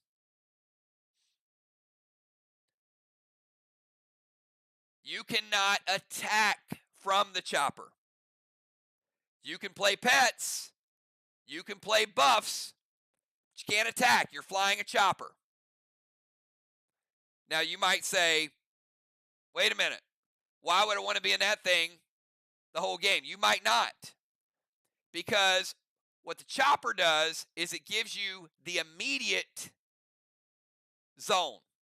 You don't have to wait till the end of the turn. So what that would look like potentially could be, instead of the rover, I jump in a chopper. And I fly to the temple. All right, I've got credit for the temple. Now, what would be something that you could do to free up the temple?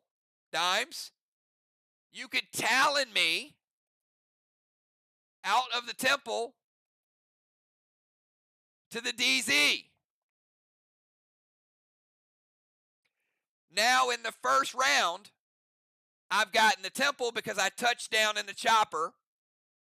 And then somebody moved me out of it, and now I've got 2 zones in 1 round, and one of my teammates can go into the temple. See how the switcheroo works there? So that would be an advantage to the chopper. Or any zone. So it's a nice 1-2 combo shot. But you don't get an attack that round. But it makes it easier for you to occupy. So while one of your teammates could be sieging, you could be occupying. It depends. The longer you stay in it, the longer you don't get an attack. So you may not want to attack. You may say, look, this is way too easy. I can just play pets. So first round, I touch down in the temple. Next round, I fly over. I touch down there. I don't have to worry about somebody knocking me out of the zone because as long as I'm in the chopper, I get the zone as soon as I touch down. So it depends. I wouldn't, based on your strategy, I don't know I would stay in there too long. But if you don't need to attack, you could stay in there 3-4 rounds and just fly around and get the occupy. But not having an attack might be a rough trade-off.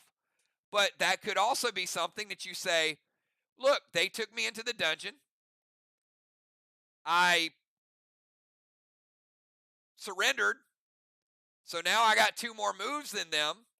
I can afford to go into the chopper and give up 2 attacks just to get an advantage on 2 zones that I don't have to wait till the end of the round.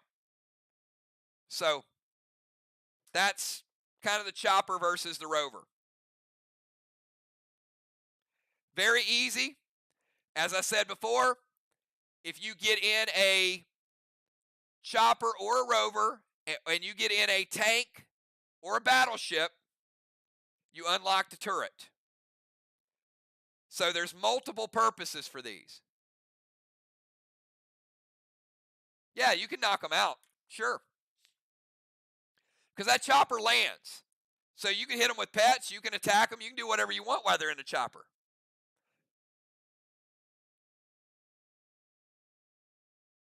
You can grizz them.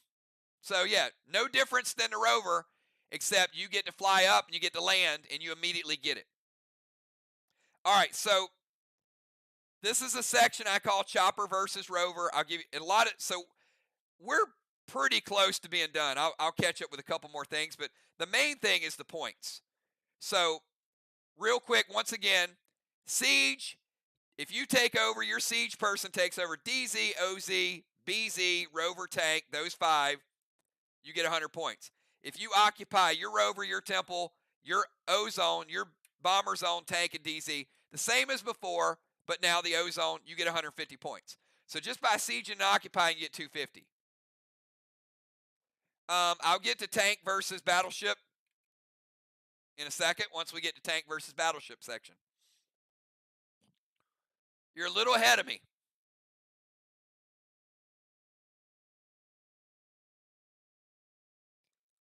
All right. Tammy, real quick recap of the point section is this. Flags, diminishing returns. Walls, same. Strawmen, same. Career kills, down to 200 points. Kill the captain, down to 100 points. PCP categories, gold bar, torch, feather, cannonball, tire, ace, spyglass, orb for the temple. 9 to light the night strawman. Bullseye, white flag, a wave, which is 2 of the 3 options for the submarine, not the wall taking down option. And then Top Gun, which unlocks if you complete or the other team fails a mission, which has to be decided number 1. Siege, you siege their area, you get 100 points, so you cap all their zones. Occupy, you protect, occupy 6 your zones, 150 points. Watchtowers, 25 points each, you can only hit 9. If you hit all 9, you get 100 points, and the person that hit that 9th got a 25-point PCP. DZ is still the same. You get a halo every round, you get 25 points, and if you control both of them, you get 75 still. There's a new ability if you control both of them. Ron, you might like this. I'll get to that in a second. It's called an avalanche. So, PCP DZ points, I guess, would be the 14th category. We're not keeping up, Julia, this season with every halo. Forget all that. It's going to be who won, who finished second. That's it. No charting halos and how many they got. You either got 100 points or you got 50 points. So if you had the most halos, you won. That's 100. If you got the second most, you finished second, you got 50. I don't need to know that you had 75 halos. All right.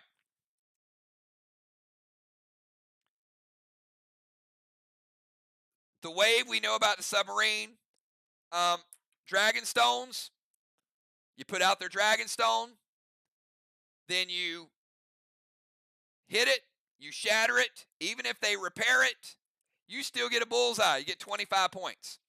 All right. Dungeon rules. We talked about surrender. We talked about the aggressor. The aggressor must go inside.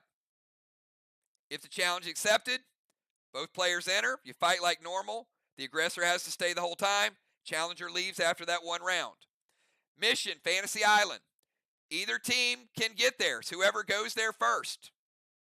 The first player to go might not want to do it, so your number 1 player might want to do it.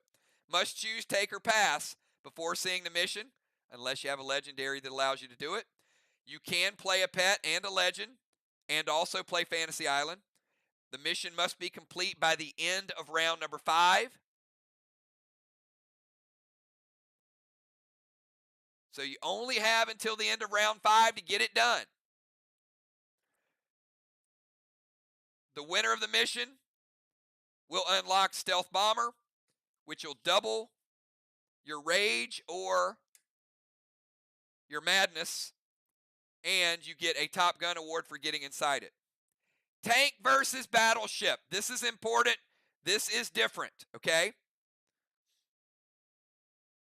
A tank's rage is escalating. You're probably going to see a lot more people, if they choose the tank, get in the tank in round number 1 because they're going to want to unlock the turret. They may want to wait and get the extra rage. They may say, we don't want a turret, we'll leave it there. A non-stolen tank can still be seismic. So you're still going to throw your seismic, hit targets. 2 of them hit, it's going to flip it. It's out of play. We do still have bury the dead, and we do still have raise the dead. No changes with that. So if you want to get rid of somebody's vehicle, you can gamble and you can take a shot, getting rid of their sub, getting rid of their chopper, getting rid of their rover, getting rid of their tank, getting rid of their battleship. So you can still bury the dead. If it's buried, you can still raise the dead. No change to that. Now, this is something that's important because I talked about the rage escalating and the madness escalating. That's pretty much the same. But tanks can also occupy certain zones, and there's some zones they can't go in. Battleships can as well. This is important for your Dragonstones, and this is important for your siege and your occupy. A tank can travel to the temple still. A tank can travel to the bomber zone. A tank can travel to the rover zone, the DZ, and the tank zone. A tank cannot travel to either O zone because it's a little rope bridge, okay? So tanks are not allowed in the O zone. The battleship can occupy the bank of the bomber zone, which does count for the Dragonstone dimming and does count for sieging and does count. Well, you can't. Well, you could. A rover could go in a rover, then leave the rover, get in a tank. So it would count for occupy too. So a battleship can travel to the bomber zone. A battleship can go under the O zone and get credit for the Dragonstone and get credit for occupying it and get credit for sieging it if they're the sieger or the occupier. A battleship can travel to the waterfall, which is the DZ area, and a battleship can travel to the dock of the tank. So battleships can go bomber, O-zone, waterfall, DZ, and tank. So that's kind of a 2-for-1 special too, right? Hey, my siege person is my tank. They're getting in the battleship, and they're going to the other person's bomber zone. So now I got the battleship. If I stay there, I'm putting out your Dragonstone. And if I stay there, I'm sieging your bomber area. Everybody understand how all 3 of these things work together. This is what I said. It's not more complicated. It just is progression. You can do more things and get more things. For planning, you might be surprised. You might say, hey, cool, I got an extra cannonball I didn't expect to get. But the natural flow of it is going to be get in and go somewhere. Go somewhere and do something. Now, if you take your battleship over to their bomber zone, you're not hitting your wall. That's why I said you could have Magic Mike's might be more important. You could hit the watchtower from there. You could hit the straw man from there. But you're not going to be taking down your own wall. So you got to be smart. Get there, move. Get there, move. Teams that forget to move are going to have some challenges. All right. Any questions about the tank versus the battleship? That's it to that section.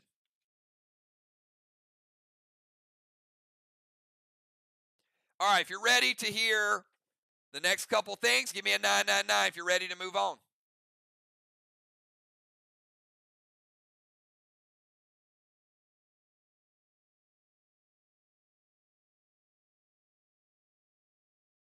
All right, really quick. If you occupy both DZs by yourself,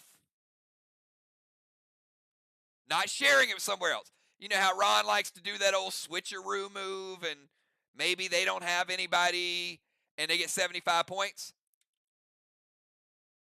If you get 75 points from the DZ,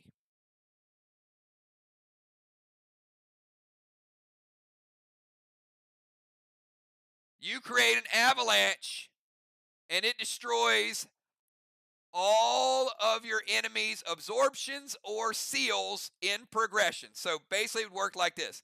If somebody has a absorption and a seal, it's going to hit their absorption, they keep their seal. If they don't have an absorption and they have a seal, it's going to break their seal. So not only can you get halos, but if you control both DZs and you get 75 points, there is an avalanche, and it gets rid of the absorptions or the seal in that order. And doesn't deal any damage to players.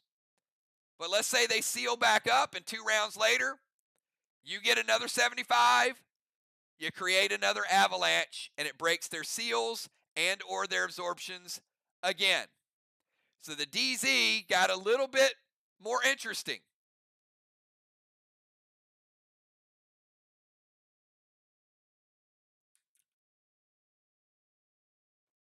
But the avalanche deals no damage. Now, the avalanche will also destroy the bomb shelter.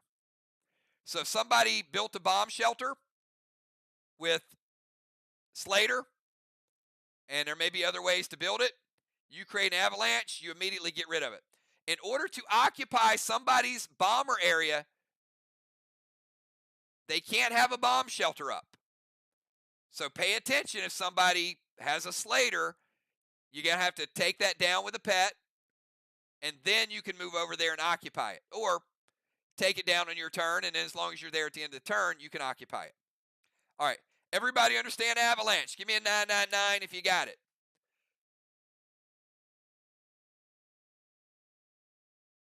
Elevation, yes. Suffocation is reduced to 10 points from 20.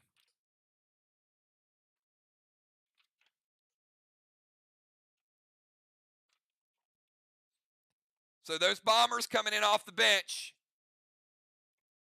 that have been getting destroyed, they start at 90%.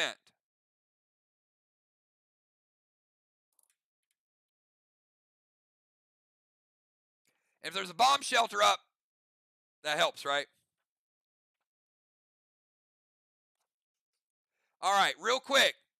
Disabling Cyborg, stealing a vehicle. We talked about sealing, disabling Cyborg, no change. If it is a Rage Against the Machine match, then you take a Cyborg usage out of play. You don't pick a Cyborg, but if it's Rage Against the Machine, you can use 2 Cyborgs that game.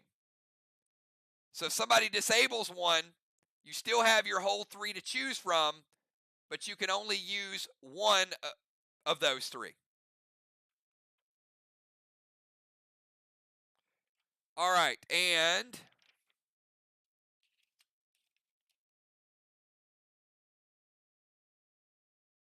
Marty Guard.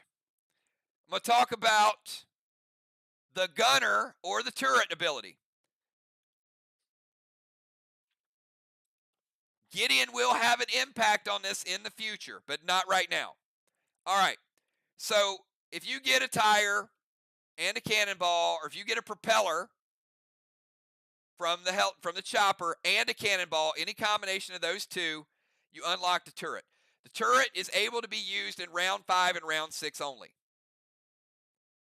It doesn't have to be used by the person that starts in the O-zone. In round number 5, you're not going to have 2 people in one area. You're going to have bomber, tank, O-zone, rover, DZ. All 5 of those areas have to be occupied in round 5. Now, there will be a player that starts there. So let's say you got a cannonball and a propeller, you got a cannonball and a tire, whatever. You got a turret, you got a gunner.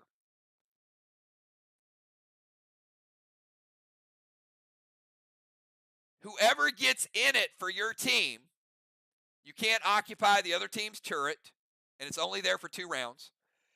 Whoever gets in it for your team, whether it's your O-zone person or your DZ goes over there, whatever, they get the Ace Award. They get 25 points just for sitting down in it.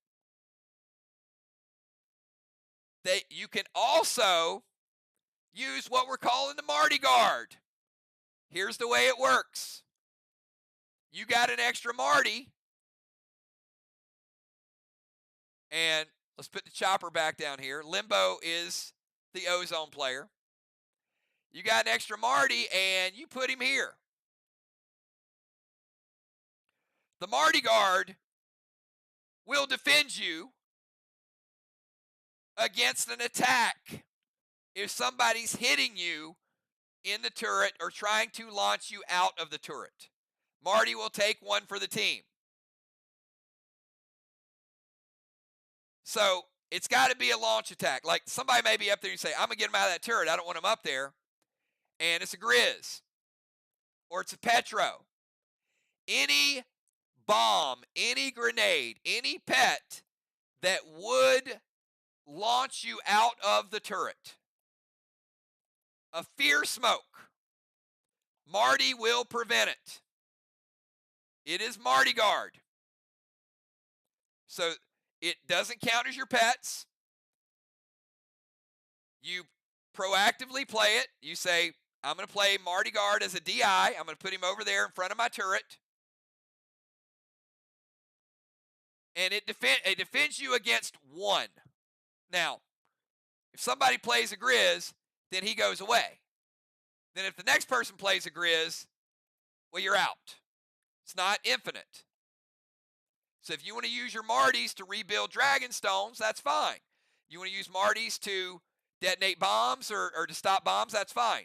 But if you have extra Martys, now you can use him to guard you when you're in the turret.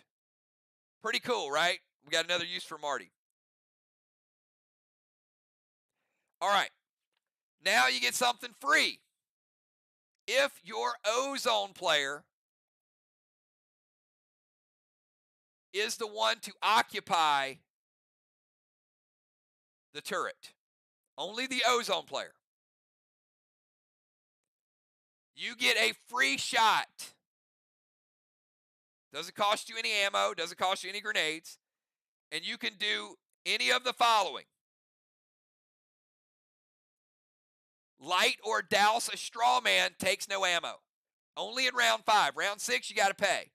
But in round 5, if your ozone person gets in, they can either light a straw man or douse a straw man. Cryogenic effects have no impact on that maneuver. So if it's a fever ring or a cryo ring, they're not using the ability, the turret is using the ability. So in round 5 only, that player could light a straw man with their attack or put out a straw man. Or they can destroy one block on the wall or rebuild one of your opponent's walls. So you get those 4 options as your attack. Light a straw man, douse a straw man, destroy one of your blocks, build one of their blocks. Those are the 4 things. Now, if your ozone player does not get in there, any other player can go get in it and they can use grenades, shots, whatever they want. Their regular attacks from there. Or the ozone player can get in there and pay to do a move. But they can get one free if they want, but I'm just giving you the conditions. But if they decide they want to use I'll use a different type of attack, they can also play a pet while they're in the turret. They can also play smokes while they're in the turret. So they can seal themselves, they can heal themselves, they can be attacked, they can attack from it, and they can play pets. The only difference is they get an ace award if it's unlocked for getting in it, and they can get a free move if they're an ozone player, or you don't get a free attack on the watchtower from it, but you can get in it and attack a watchtower if you want to use your own rage and your own stuff. Everybody understand the gunner position and the turret?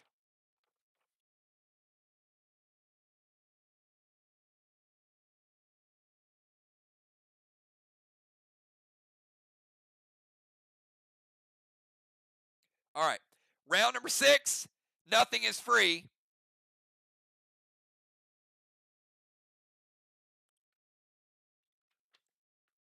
And let me change one thing. Sorry, gave you guys some misinformation there.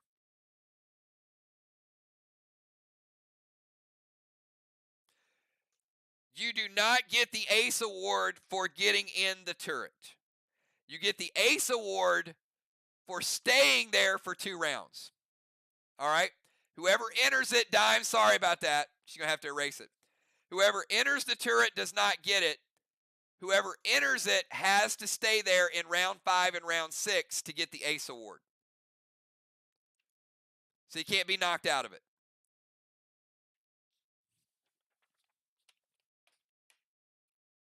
Sorry about that. I know that added a little confusion. So basically, you got to occupy that turret for 2 rounds.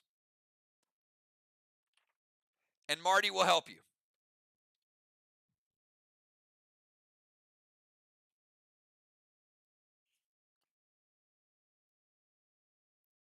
And if you have 2 Martys and you use one and he stops and you don't plan on using the other one, then once the first Marty's gone, you can preemptively play it a second time.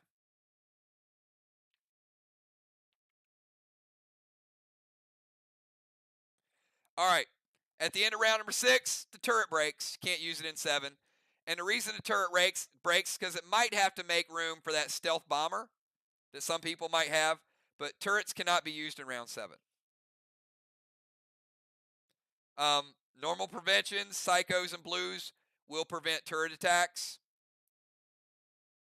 unless you choose to use your own ammo. The turret also, one more thing, it does give you a Rage 1 bonus or a free Madness bonus as long as you're inside it. I know you guys are going to like that. How could I forget that, right? So yes, using the turret automatically does give you a Rage 1 or a Madness 1. Free. And you can still use your Madness on top of it. So you could double up yourself.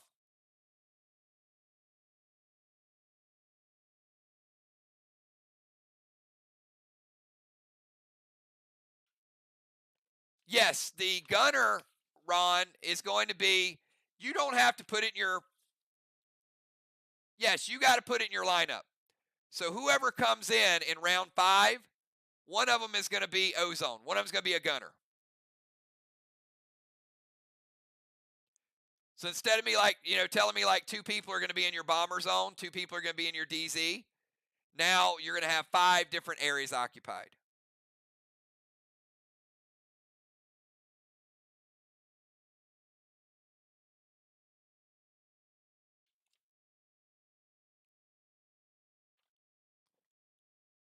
All right, the last thing I have to go over, believe it or not, this has been very thorough, and I'll take any questions you guys have for as long as you guys want to ask them, because this is kind of like the whole thing.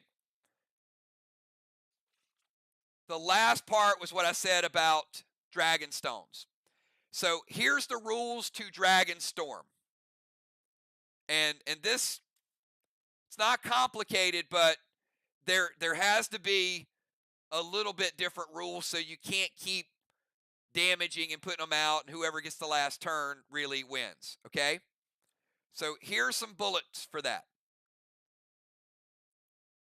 Dragon Stones. Number 1, all 3 of your Dragon Stones start lit up. That's important. Number 2, occupy one of those 3 areas of your opponent. Siege is what we would call it, right? You don't have to be the siege person to do it. That's where it gets confusing. Is all you got to do, even if you're not the siege person, is go over to their area. And if you are there at the end of the round, I'm putting that stone out. Doesn't matter if they're there with you. You don't have to be the only person there. If Crimson's in the DZ and Dow's in that same DZ, that Dragon Stone is dimmed. If she knocks him out of that zone before the end of the round, that Dragon Stone stays lit. It's easy for me to chart. There's no PCP points for it. It's just out, okay? Once a stone is dimmed, doesn't matter which one, what order, whatever, then a S6 plus a specialty grenade hitting it will shatter it and give you 25 points in the form of a bullseye. Prior to it being shattered, if you want to relight it and make it not able to be shattered, one of your players needs to play Dragon Smoke. Dragon Smoke has no range. Can't be prevented, but can be unholied and can be phantom caped. If that Dragon Smoke hits, that dimmed Dragonstone lights back up and you can't occupy it, touch it, get rid of it. You can't shatter it at that point. But if you have dim stones, you can start breaking them. If they become broken, there are two ways that you can fix them before you light them. Now, you can't put Dragon Smoke on a shattered stone. You got to fix it first and then light it. So, one way that you can fix it is after shattered, you summon Marty as a DI when you want. Now, I might not do that immediately. What I might do, because if you shatter it,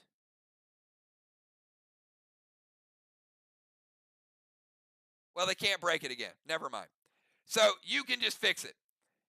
So yeah, you can play the DI whenever you want. So once it's shattered, it can't be shattered again. So you play Marty, you fix it. Or you don't have a Marty, or you want to save your Marties for the turret. So now you say, I'm going to play a pet, and I'm going to use my attack phase to repair it. So you got to give up your attack, but you can still play a legendary, you can still play a smoke, you can still play a pet, but you got to give up your attack to repair it. Now that you've got it repaired, then somebody can put smoke on it. You can't do both the same turn. You can't, because your attack phase is after your smoke. So you'd have to repair it, then the next person to go on your team could light it back up. The good news is the person on their team can't break it again, because once you fixed it, it can't be broken again. So it's not going to screw you over where you keep going around in circles. So then you could get your Dragon Smoke, and then once it's lit, nothing can happen to it again. It's a little bit of work, but you got back there. Now, at the end of round 5, how many you have lit is how many points you get. You have 125, 250, 375, and then round 6 would start with a Dragon Storm. So you could have Dragon Storm and a turret active at the same time. So you have somebody firing a turret and getting a bonus from Dragon Storm. All right, here's where it gets a little tricky, okay? Write this down, this is important. In round 5, no stones can be dimmed, okay? Because you can't occupy it at the end of that turn. So you can't, the reason I did this is so the last person in round 5 to go can't go over and say, ha ha ha, I was standing in your zone at the end of round 5. Now you don't get Dragon Storm, because I got to go last. So that's not the way it works. The last time you can dim somebody's Dragon Stone via Occupy is in round 4.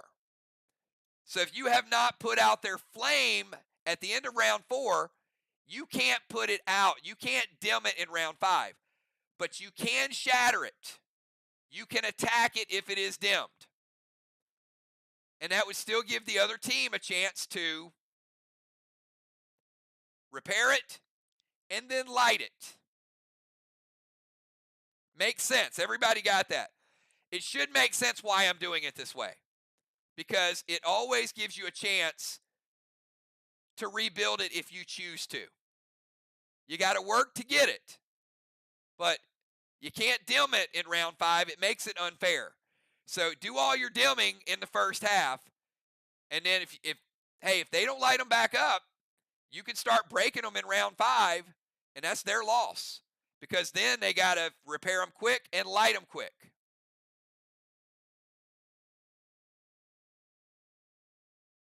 Yes, we'll have markers so you know what is broken, what can't be touched. So yes, there will be symbols on there of when it's dimmed, when it's shattered.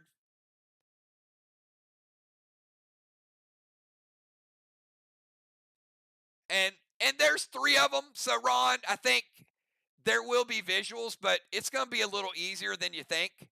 Like once you start playing and moving, 90% of what you're doing now is just moving. Is doing something.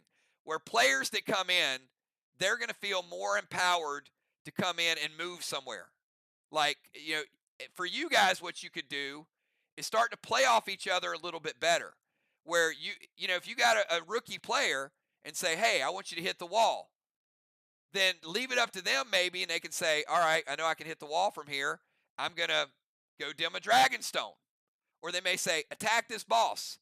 Then it's going to be a given that players are really going to have to know that they got to keep moving. And if I'm a player and I got somebody that's new playing, and I say, oh, they moved over there, cool. Now, my move's going to be more natural. I see you over there. I'm going over here on my move and then doing my regular attack move. So that's what I think movement is going to bring to the game. And people won't be stagnant. They'll feel like they're actually accomplishing things without necessarily using additional ammo or additional potions. It's another way to score just by your natural actions. Okay. As I said in round number 5, stones can't be dimmed, but dim stones can be shattered. All can still be relit or repaired in round 5. So round 5 really gives the defender that option to rebuild and repair. You had the chance to do all your work, but if you put them behind it, and again, if they're repairing and rebuilding in 5, guess what they're not doing? They're not hitting walls. They're not hitting straw man. Guess what you're doing? That's what you're doing. So you're scoring in different ways. So if you really, really like the kind of cause and effect and the progression and always having something to do that's different, no 2 games feeling the same, I think you're going to love this season. That is every change that we have in the manual. And I'm going to open up to you guys for any questions you guys have. I know it took longer than we thought it was going to be, but we will still have timers. Yes.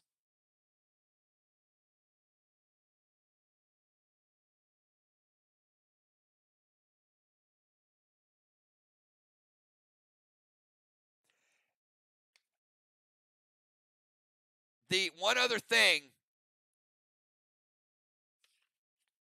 Dragon Storm. All right, Dragon Storm. If a team has all 3 stones lit at the end of round 5, round 6, we start Dragon Storm.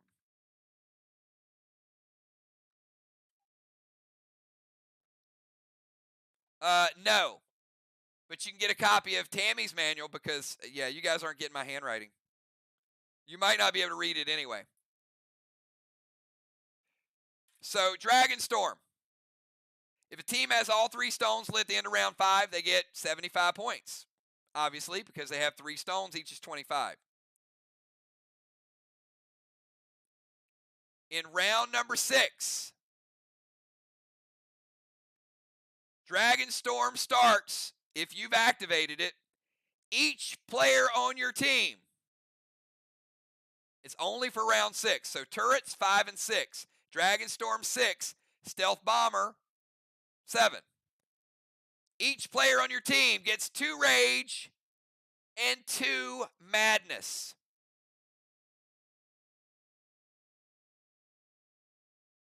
That's the effect.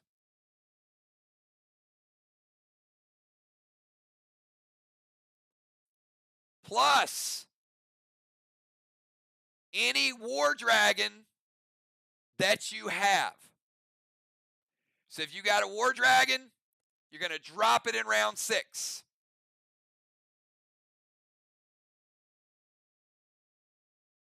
So you get 2 free rage, 2 free madness levels. Not either or. So you get to pick. You want to shoot somebody, it's going to be madness. You tell me which one it's going to be. I'll add the rage or I'll add that. So in Dragonstorm, you can do more wall damage. So hopefully you guys see there's going to be some rounds that you go heavy on damage, maybe walls, maybe people. There's going to be some rounds you go strategic moving. There's going to be some rounds that you play defense. There's going to be some rounds you sneaky try to score. There might be you steal tanks early on. So every game is going to feel different.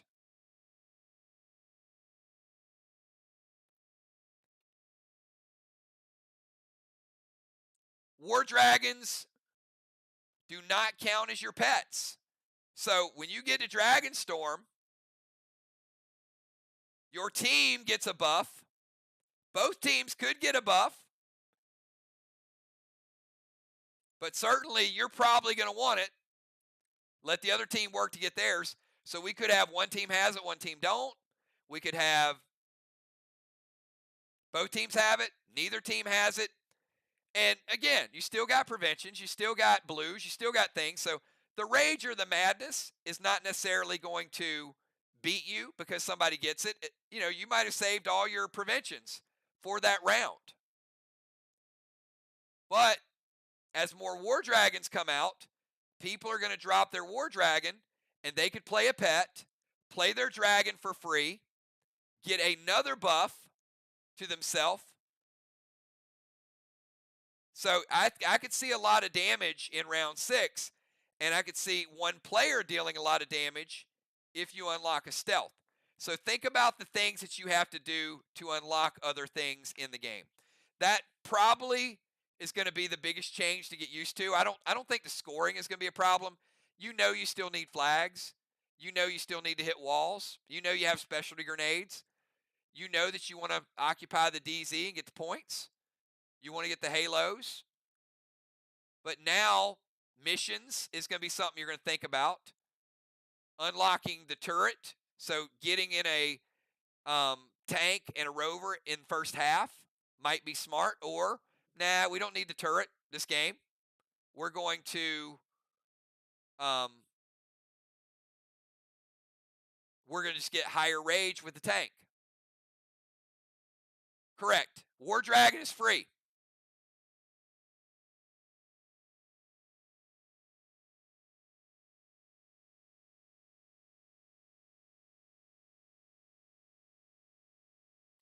And Jin Shi will be available in the next box event we do. A couple weeks. Sold out. Big box event. Sold out well in advance. You guys crushed it. There is still Doomsday. Doomsday is still there.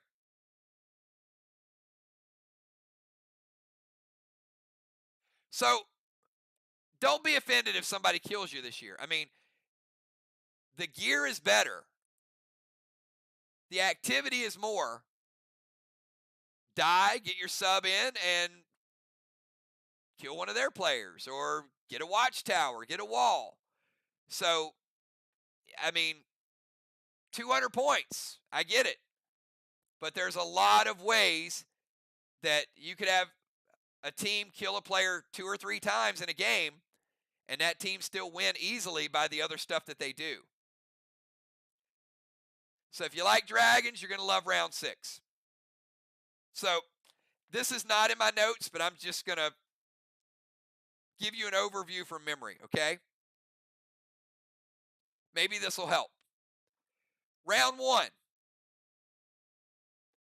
Decide on a mission. Steal a vehicle. Play a boss. Take somebody into the dungeon. Does that sound like some options for round 1? If you think that sounds viable, give me a 999. Disable a cyborg would be another one, right? Disable a cyborg, steal, pick a mission, play a boss, go to dungeon, hit a wall.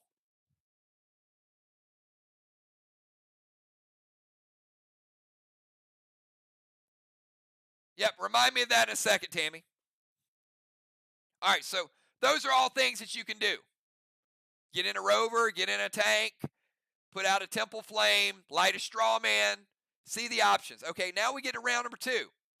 Round number 2, what can you do? 1, you cannot do a mission in round 2. You can steal a vehicle. You can go to your temple. You can move around. And you can go to the dungeon in round 2. So you got all those options still in round 2. But you can't take a mission, and you can't disable a cyborg. Round number 3. Subs are going to come in round number 3. Round number 3, you can steal a vehicle. Play that second set of bosses. Do your normal attacks. Siege areas. Occupy areas. Steal a vehicle, like I said. Or, what you can't do is you can't do a mission, because it's only round 1, and you can't disable a cyborg. Round 4, you can steal a vehicle. You can still dim people's flames. In fact, the last round that you can dim them by occupying their zone is in round 4. You get no credit for it after that.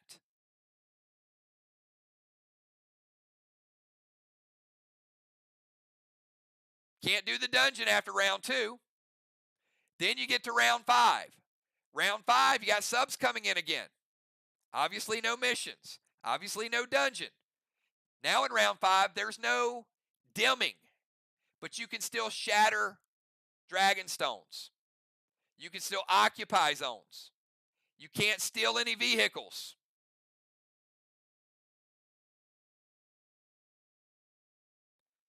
You can now get in a turret if it was unlocked. So round 5 is going to be turret round. Dragonstone breaking round.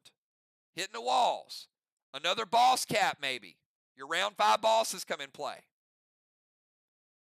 Round 6. None of the other stuff you can't do. I won't repeat it again. But you still got a turret out in round 6. Round 5 and round 6, you probably still got somebody sitting there shooting. Dragonstorm might be active, but if you didn't have 3 stones lit at the end of round 5, there's no Dragonstorm. So we'll probably see Dragonstorms. We'll see some attacks. We'll see the turret. Round 7, subs come in. No legendaries are used in 7. Healing is nerfed in 7. Turret is broken, and the stealth bomber may be in play for one team. It's that simple, everybody. It's that simple. I know it sounds complicated, but it is not. It is going to be easy. Dimes has a question. What areas can the tank go in? What areas can the battleship go in again? The tank can go to the temple, the bomber, the rover, the DZ, and the tank zone. Either. Because like I said, you might be sieging in the tank. Remember your range, though. When you're sieging, you might not have range on that wall. So you may have to hit something different. That's why I think this season's going to be different. Because of the siege is not going to let you sit in a bomber zone and throw bombs at the wall the whole game.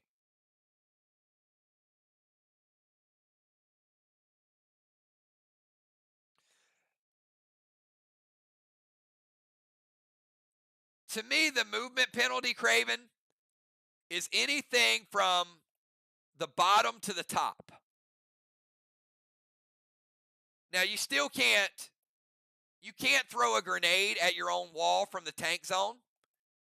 So let's say, for example, let's go with grenades first. All right, Karis wants to hit the wall. Here's Karis, okay? Karis wants to hit the wall, and Karis is a tank. Karis has to move a little bit to get into this range. So this is your bomb zone. If you're in the temple and out of the tank zone, if you're in this quadrant here, you can hit your bomber zone. That would be from the dungeon, the temple, the O zone, and here. If you're moving to get to another spot, and you're going, Karis is in, let's say, Ransom is in the DZ. If you're going from the DZ to the bomber, there's a movement penalty. So I'm going to charge you a quarter of a turn to do that. So you're going to lose a spark or a smoke or something unless you want a speed potion and then not have a rage potion. If you go DZ, you need to tell me DZ portal, so I put you over here.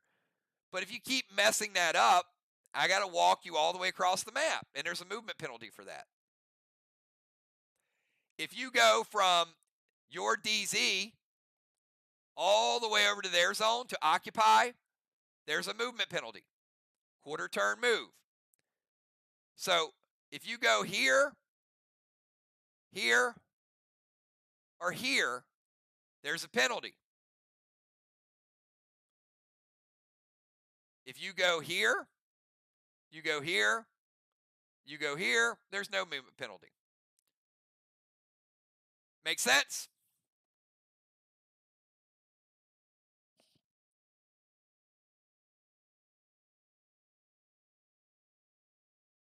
All right, what other questions do you have? Hopefully I covered a lot of what your questions would have been.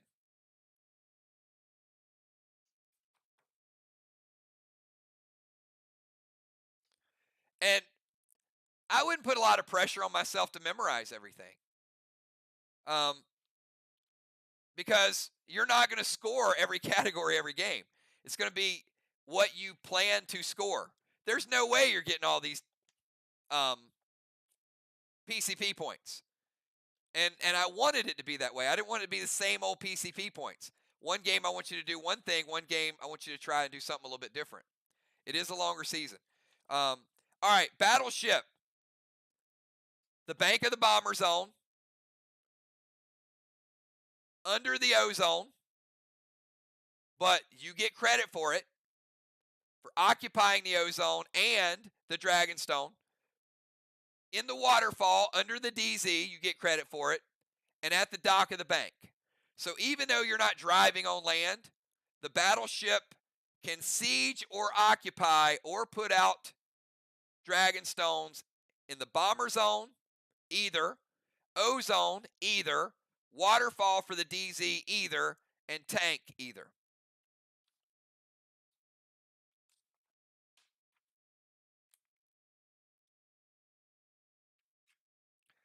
And keep in mind, I mean, every season, there's pets, there's legends, there's items that come out that you'll figure out ways to incorporate them into this. Gideon will be one of those. So you're going to find, as we roll this out, what the different mechanics and strategies can be. Let me ask you this. Maybe you haven't thought about it because it's only been like a minute or two.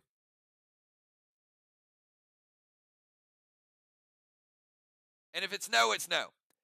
Have you thought of items, by seeing this map and hearing what we've done, have you thought of items that maybe you didn't use a lot previously, but you can now see a use for it on this map? One of those would be specialty grenades, like dud grenades, right? But can you think of items that we've opened it up that now you might have a little bit more use of your inventory items? Could be pets, could be certain smokes, could be those things. That, Ron's like, no, Ron hadn't had time to think about any of it. That's going to be a huge, huge benefit for you guys. So I don't know that there's going to be things that you run out of because it's different. What I tried to do is add things like the watchtower. The watchtower does not need loaders, but it needs a rage. So you're going to save loaders by throwing a specialty grenade and hitting the watchtower. The Dragonstones need loaders and need a S6 or higher. So Dragonstones, you got to hit those suckers. You got to break them. The watchtower, you just need to put a little bit of rage on it. You want to use the E3, you got E3 sitting around, use them. You got a ton of Fury 4s, use them.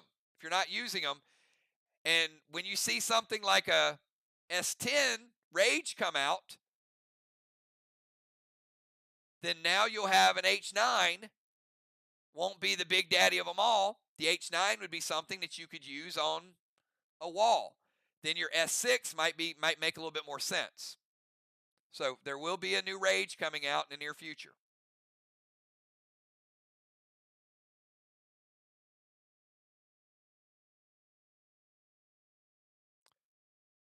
The season is going from 21 games to 27 games, 6 more games.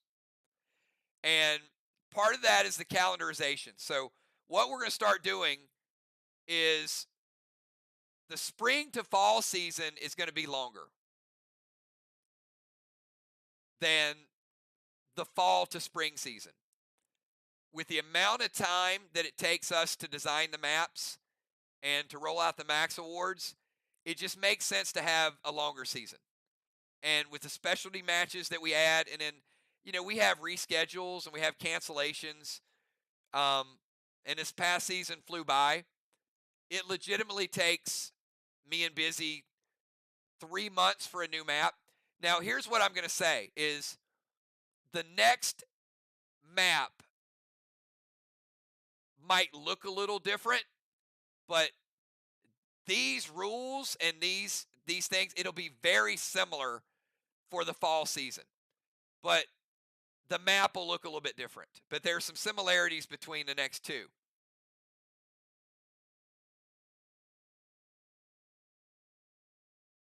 But, if you were to ask me, and keep asking questions, you guys type questions, I'll answer them.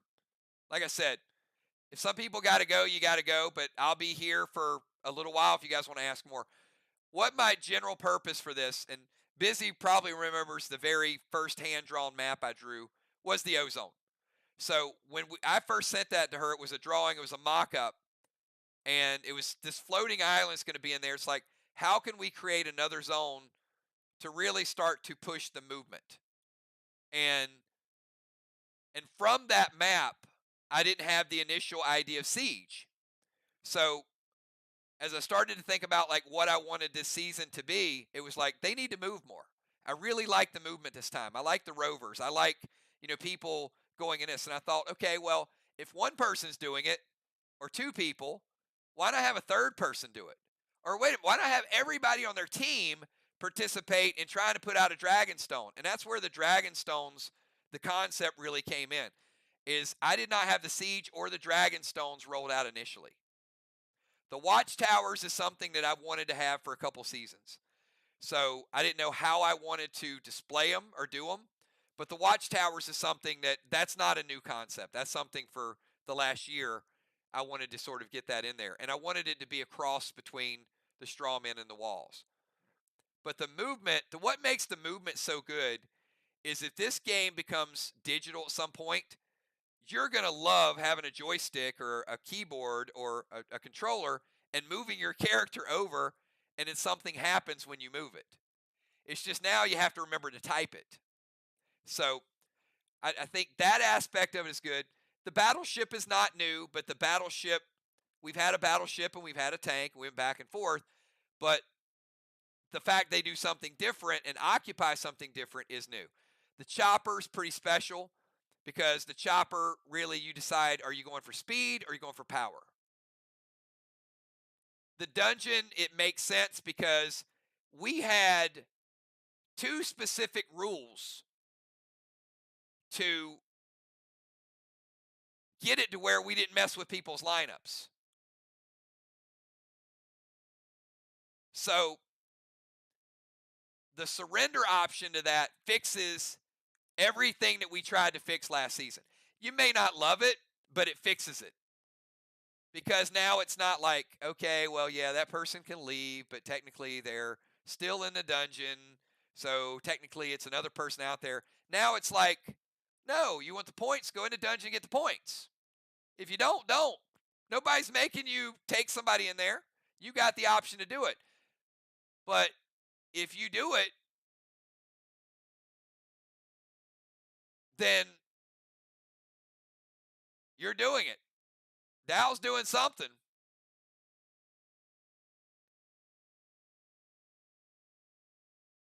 He's like, I'm testing it. That was a test run for the dollar, wasn't it?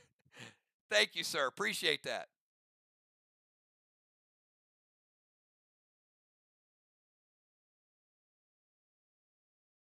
I will tell you, there are going to be people that are going to find ways to do the dungeon and get the white flags.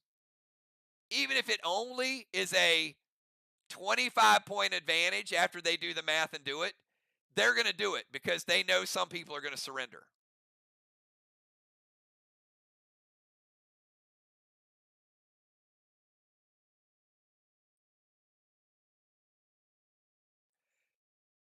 Now, if that's the idea of your phone being a jerk, if you want to, have your phone be a jerk another 5, 10 times, then go for it.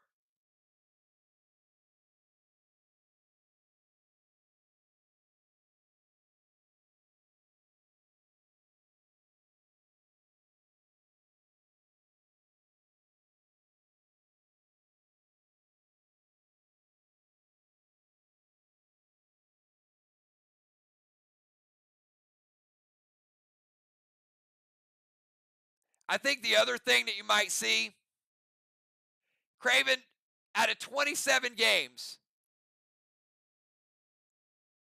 how many times do you think you might go into dungeon this season?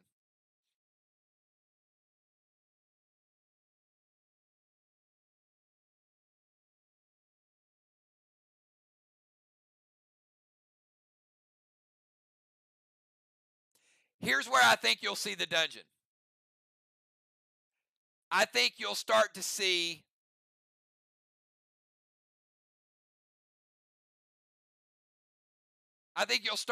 players in the number 3 and number 4 position trying to force a surrender. Once they get their bosses out, I think it'll become a later game move, not a first turn move. 33 times.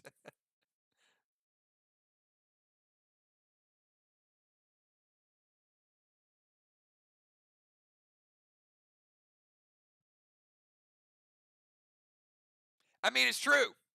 The lineups are going to change. People are going to get their bosses out and then they're going to get a surrender. They're going to say, like, okay, I'll give the 2 points up for 250 points.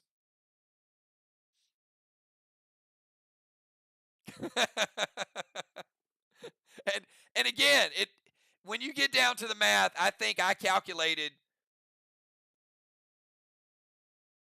the dungeon is probably worth between 50 and 100-point advantage. The other thing is you can use Victorium on it too, so that doesn't change.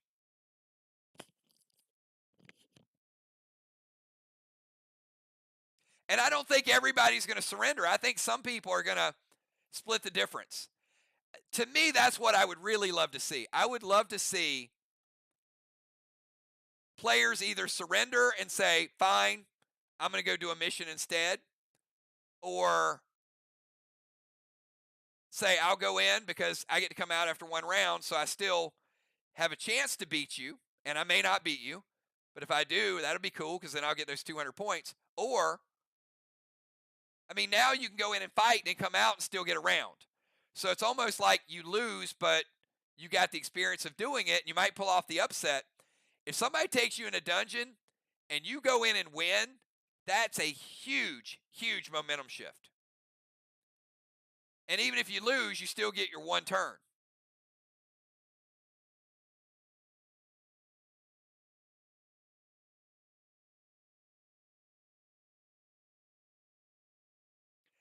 So, but see, I like that because Craven, I think that's the point, right? We were talking about, I think me and Craven were talking about this last week or in competition.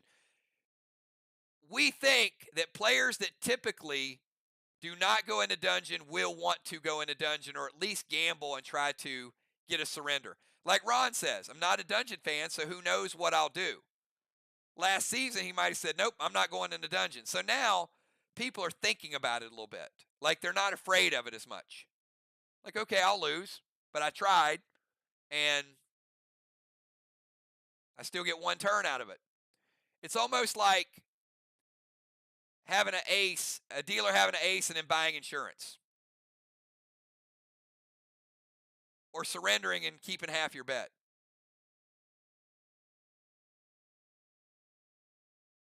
And see, that's where this is the part of it where I kind of soften the blow, because I know what Bonnie, I know what Craven were talking about earlier, is some of the people that might not be fans of the dungeon, and I knew this would come up, they didn't want to worry about the boss order.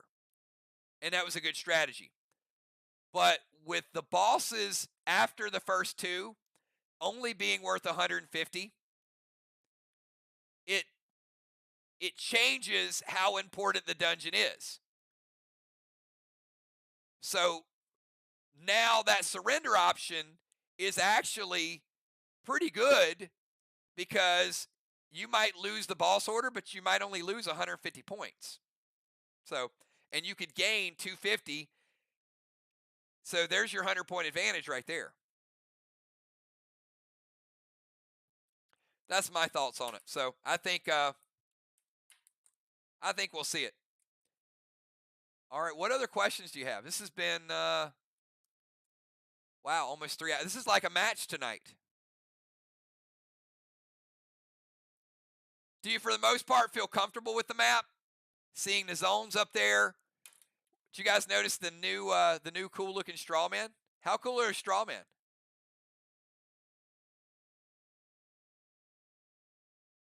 Easier to see. They don't blend in as much. Did you guys see the Psycho perch? See Psychos hanging out under the ozone? Got your Psychos there.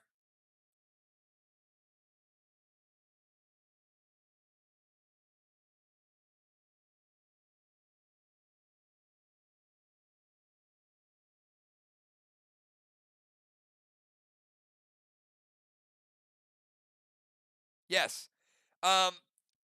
You can have passive pets out, and you can also play pets from the chopper, Craven. You just can't attack. So chopper, pets, buffs, just no attack. So you can have passive out, or you can play them.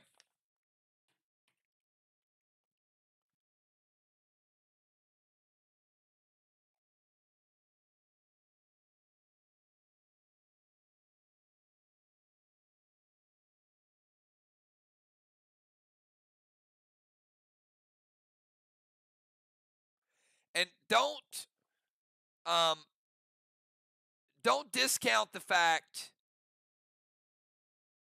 of how many PCP points you can get and all the things you can get them for. You steal somebody's tank, you're getting a spyglass. So you're getting bonus points for almost everything that you're doing when you do something that's risky like that. Plus, you steal somebody's tank and they can't use a seismic on it. Now they're limited as far as what they can do. Yes.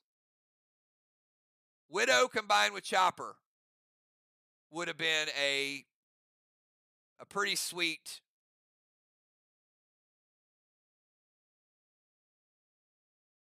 No.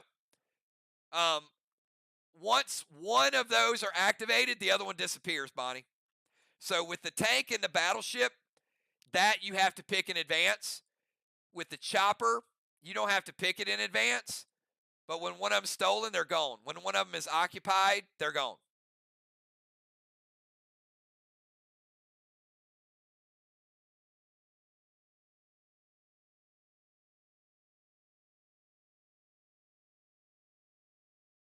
Yep. There were so many good cyborgs. I didn't think you guys would go wrong with any cyborgs.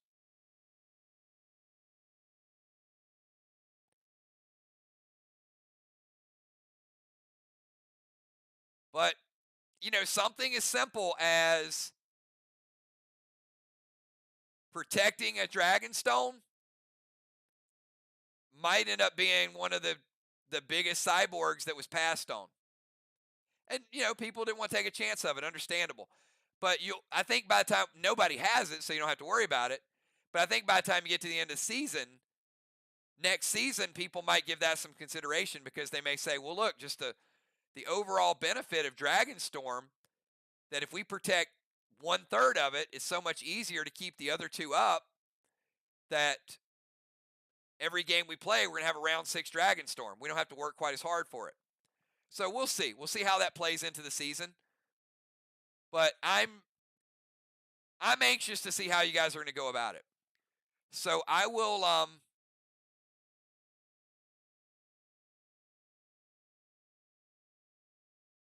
tomorrow night we got the Maze of Anubis 2. Saturday night, 8 o'clock, we're going to do Captains versus Commanders. It's kind of like our all-star game. So we'll have players on both sides. We'll have a real map. We'll let you guys get a move in, a turn in, experiment with some things, see how it looks. After you play around, we may sub somebody else, get somebody else in. I think last time we played about 6 rounds in the morgue. We played a lot. The one before that, we only played like 3 rounds. It was pretty simple.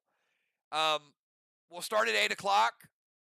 We'll let you guys shoot, do some stuff. Obviously, there's no inventory being used with it. Make sure you have the item in your inventory, though, if you are going to play. It won't be deducted, but you got to have it to use it, so you can't use a Judas if you don't have it. No. I'm not showing the other maps. One, I don't have them loaded. And number 2, we're still working on a couple things with them. There's still a little bit of changes. Even to this one, there's going to be a couple changes.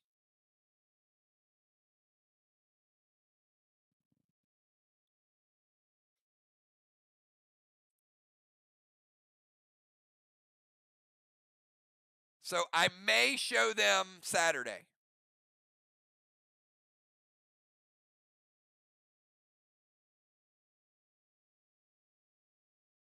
Yeah, I think it is going to be fun. I do think the Fantasy Island is just going to create that. That's going to give you the element of unknown. Like, I like to have that. You know, we had it with the Shake the Tree. We had it with the Squid Grid, the Squid Bid, with all of those things. I think Fantasy Island is going to be, you're not going to know what it is. If you have a decoder, you will, but that's going to test whether you can play offense or you can play defense. So you decide to pass on a mission and you want that stealth bomber, then you're going to play extra hard defense. I don't think any of them are going to be super easy or super hard. They're just going to be different. So I'm going to kind of evaluate, like, it could be take down 2 walls. Just because you typically take down walls and that's easy, if the other team knows that there's more on the line, they may say, use every prevention for every grenade, don't let them hit any walls. So it's going to change the mentality on the fly, and you're going to have a base strategy, but it's going to be more unpredictable than ever. The only thing really that, there were a couple other things, but the main thing that I had to leave out of it was no Squid Bid, no Squid Grid, no. So round 3, nothing. The Fantasy Island is kind of taking over that part. That sort of little bit of chance. But to me, it's less.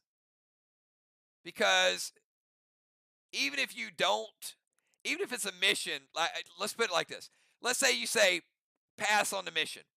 You know, as soon as the mission comes up, you're going to have people in your faction say, oh man, we should have taken that. That was easy.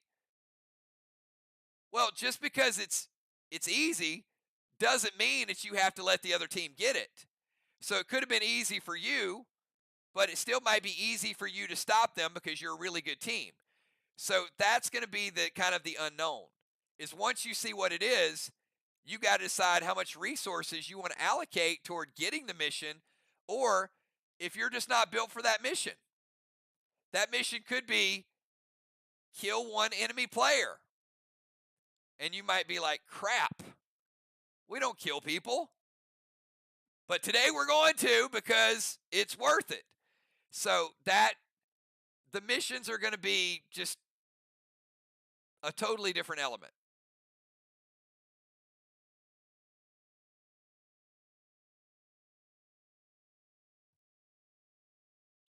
And everything's got a nice little perk to it. So I didn't want you guys just doing things and figure there's no rule. I mean, look at the PCP points that are out there now. You got 50, 50, 25, 25, 25, 25, 25, 100, 50, 25, 25. I mean, you can't Dominari all of that. You can Dominari some of it, and Dominari will still be a big play. But now if you have a Dominari, you still got to think like, wait a minute, when do we want to use it? What do we want to stop? And things like Kangs. I mean, heck, don't forget your pets. Somebody's out there and they're like, we're going kill mode and we're going straw man. And you're like, that's fine because all we need to do is cap 2 bosses and get all of our Kangs out. If you cap 1 less boss than another person, let's put this into perspective, okay? They get 3 bosses, you get 2. But you get more Kangs than them. You get 2 more Kangs. That's almost even. So some of the strategy is going to be get your Kangs out. Find ways to score. Wow, this felt like a real match for me tonight. I'm exhausted. But you know, the cool thing about tonight is we got notes. You guys all heard it firsthand. So you have a much better understanding of it. And you know, it got transcribed from me directly to you. So now you know how to play. You're still going to make some mistakes. You're still going to have some questions. But you're going to have a lot less questions than if we only did this in a oh man, exactly, Ron. If they're Colossal Kangs, that's the part of the game that's not going away. Like, it's not going to feel different, but it is going to be different. And it's going to be fun. And even though you might be losing, I think you're going to see that you might be losing in round 3, and you're going to say, well, guys, all we have to do is this, this, this, and this, and we're right back in it. So I think that there are games last season that teams got down by 1,000 points and they gave up. They tried to go through the motions, but look, we knew it was over in a couple of those games. And I think now you could do something and you don't know when it's going to pay off. Like, you could get that mission and early and people forget about it, and the other team got the upper hand on you in round 3 and 4, but then that mission opens up, and in round 7, your stealth bomber comes out, and that one big double rage attack gets through. So you're still in the game. And that's really what I wanted this season to be about. I want you guys to have a longer season, enjoy it more than you did before. Several new specialty matches that are going to be in there. And enjoy planning and strategizing. You know, one of the most fun things I think you guys can do is, I was mentioning this to somebody on their draft night. I said, man, why don't you guys get some pizza and some beer and just do a messenger call and just do the draft together? Or do a planning call. Make your planning call 30 minutes and book a day and a time and make that your kind of faction beer and pizza planning night. And just make an event out of it.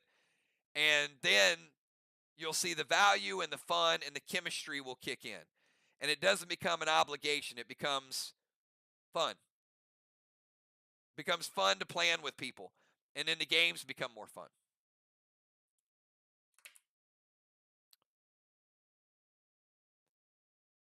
Questions? Any other questions? All right, let me do this. If you have no other questions tonight and you feel like you're in a pretty good spot tonight, give me a 999. Come up with them tomorrow. It's fine. You can message tomorrow, and we'll try to get them out to everybody. But if you guys are ready to wrap it up, we're 3 hours in.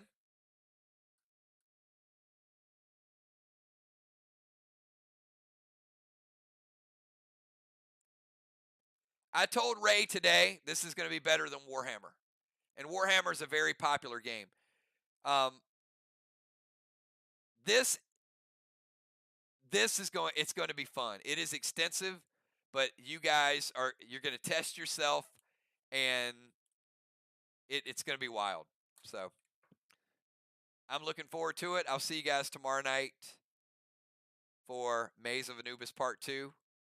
We're going to be doing some fun stuff tomorrow. Can some of you guys get to the end of the chest and cash in on 1,000,000 dead dies? Can we get 1,000,000 dead dies? What do you guys think? Is somebody going to claim that 1,000,000 tomorrow? I hope so. Let's see it. All right, have a good time, everybody. I'll see you tomorrow night, and then Saturday we will do another walkthrough. We'll take Sunday off, and Monday night, Mir and Sly kicking off game number 1. It's going to be a blast. Thanks, everybody. We'll see you. I see Justice. Y'all give Justice a shout out. Join in the green team, everybody. Y'all see that? You see those avatars? Do me a favor. Welcome Justin to the membership team, to the green team, everybody.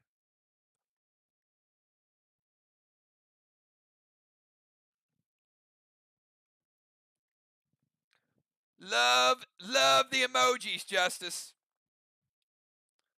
All right. Have a good night, everybody. We'll talk to you soon. Peace.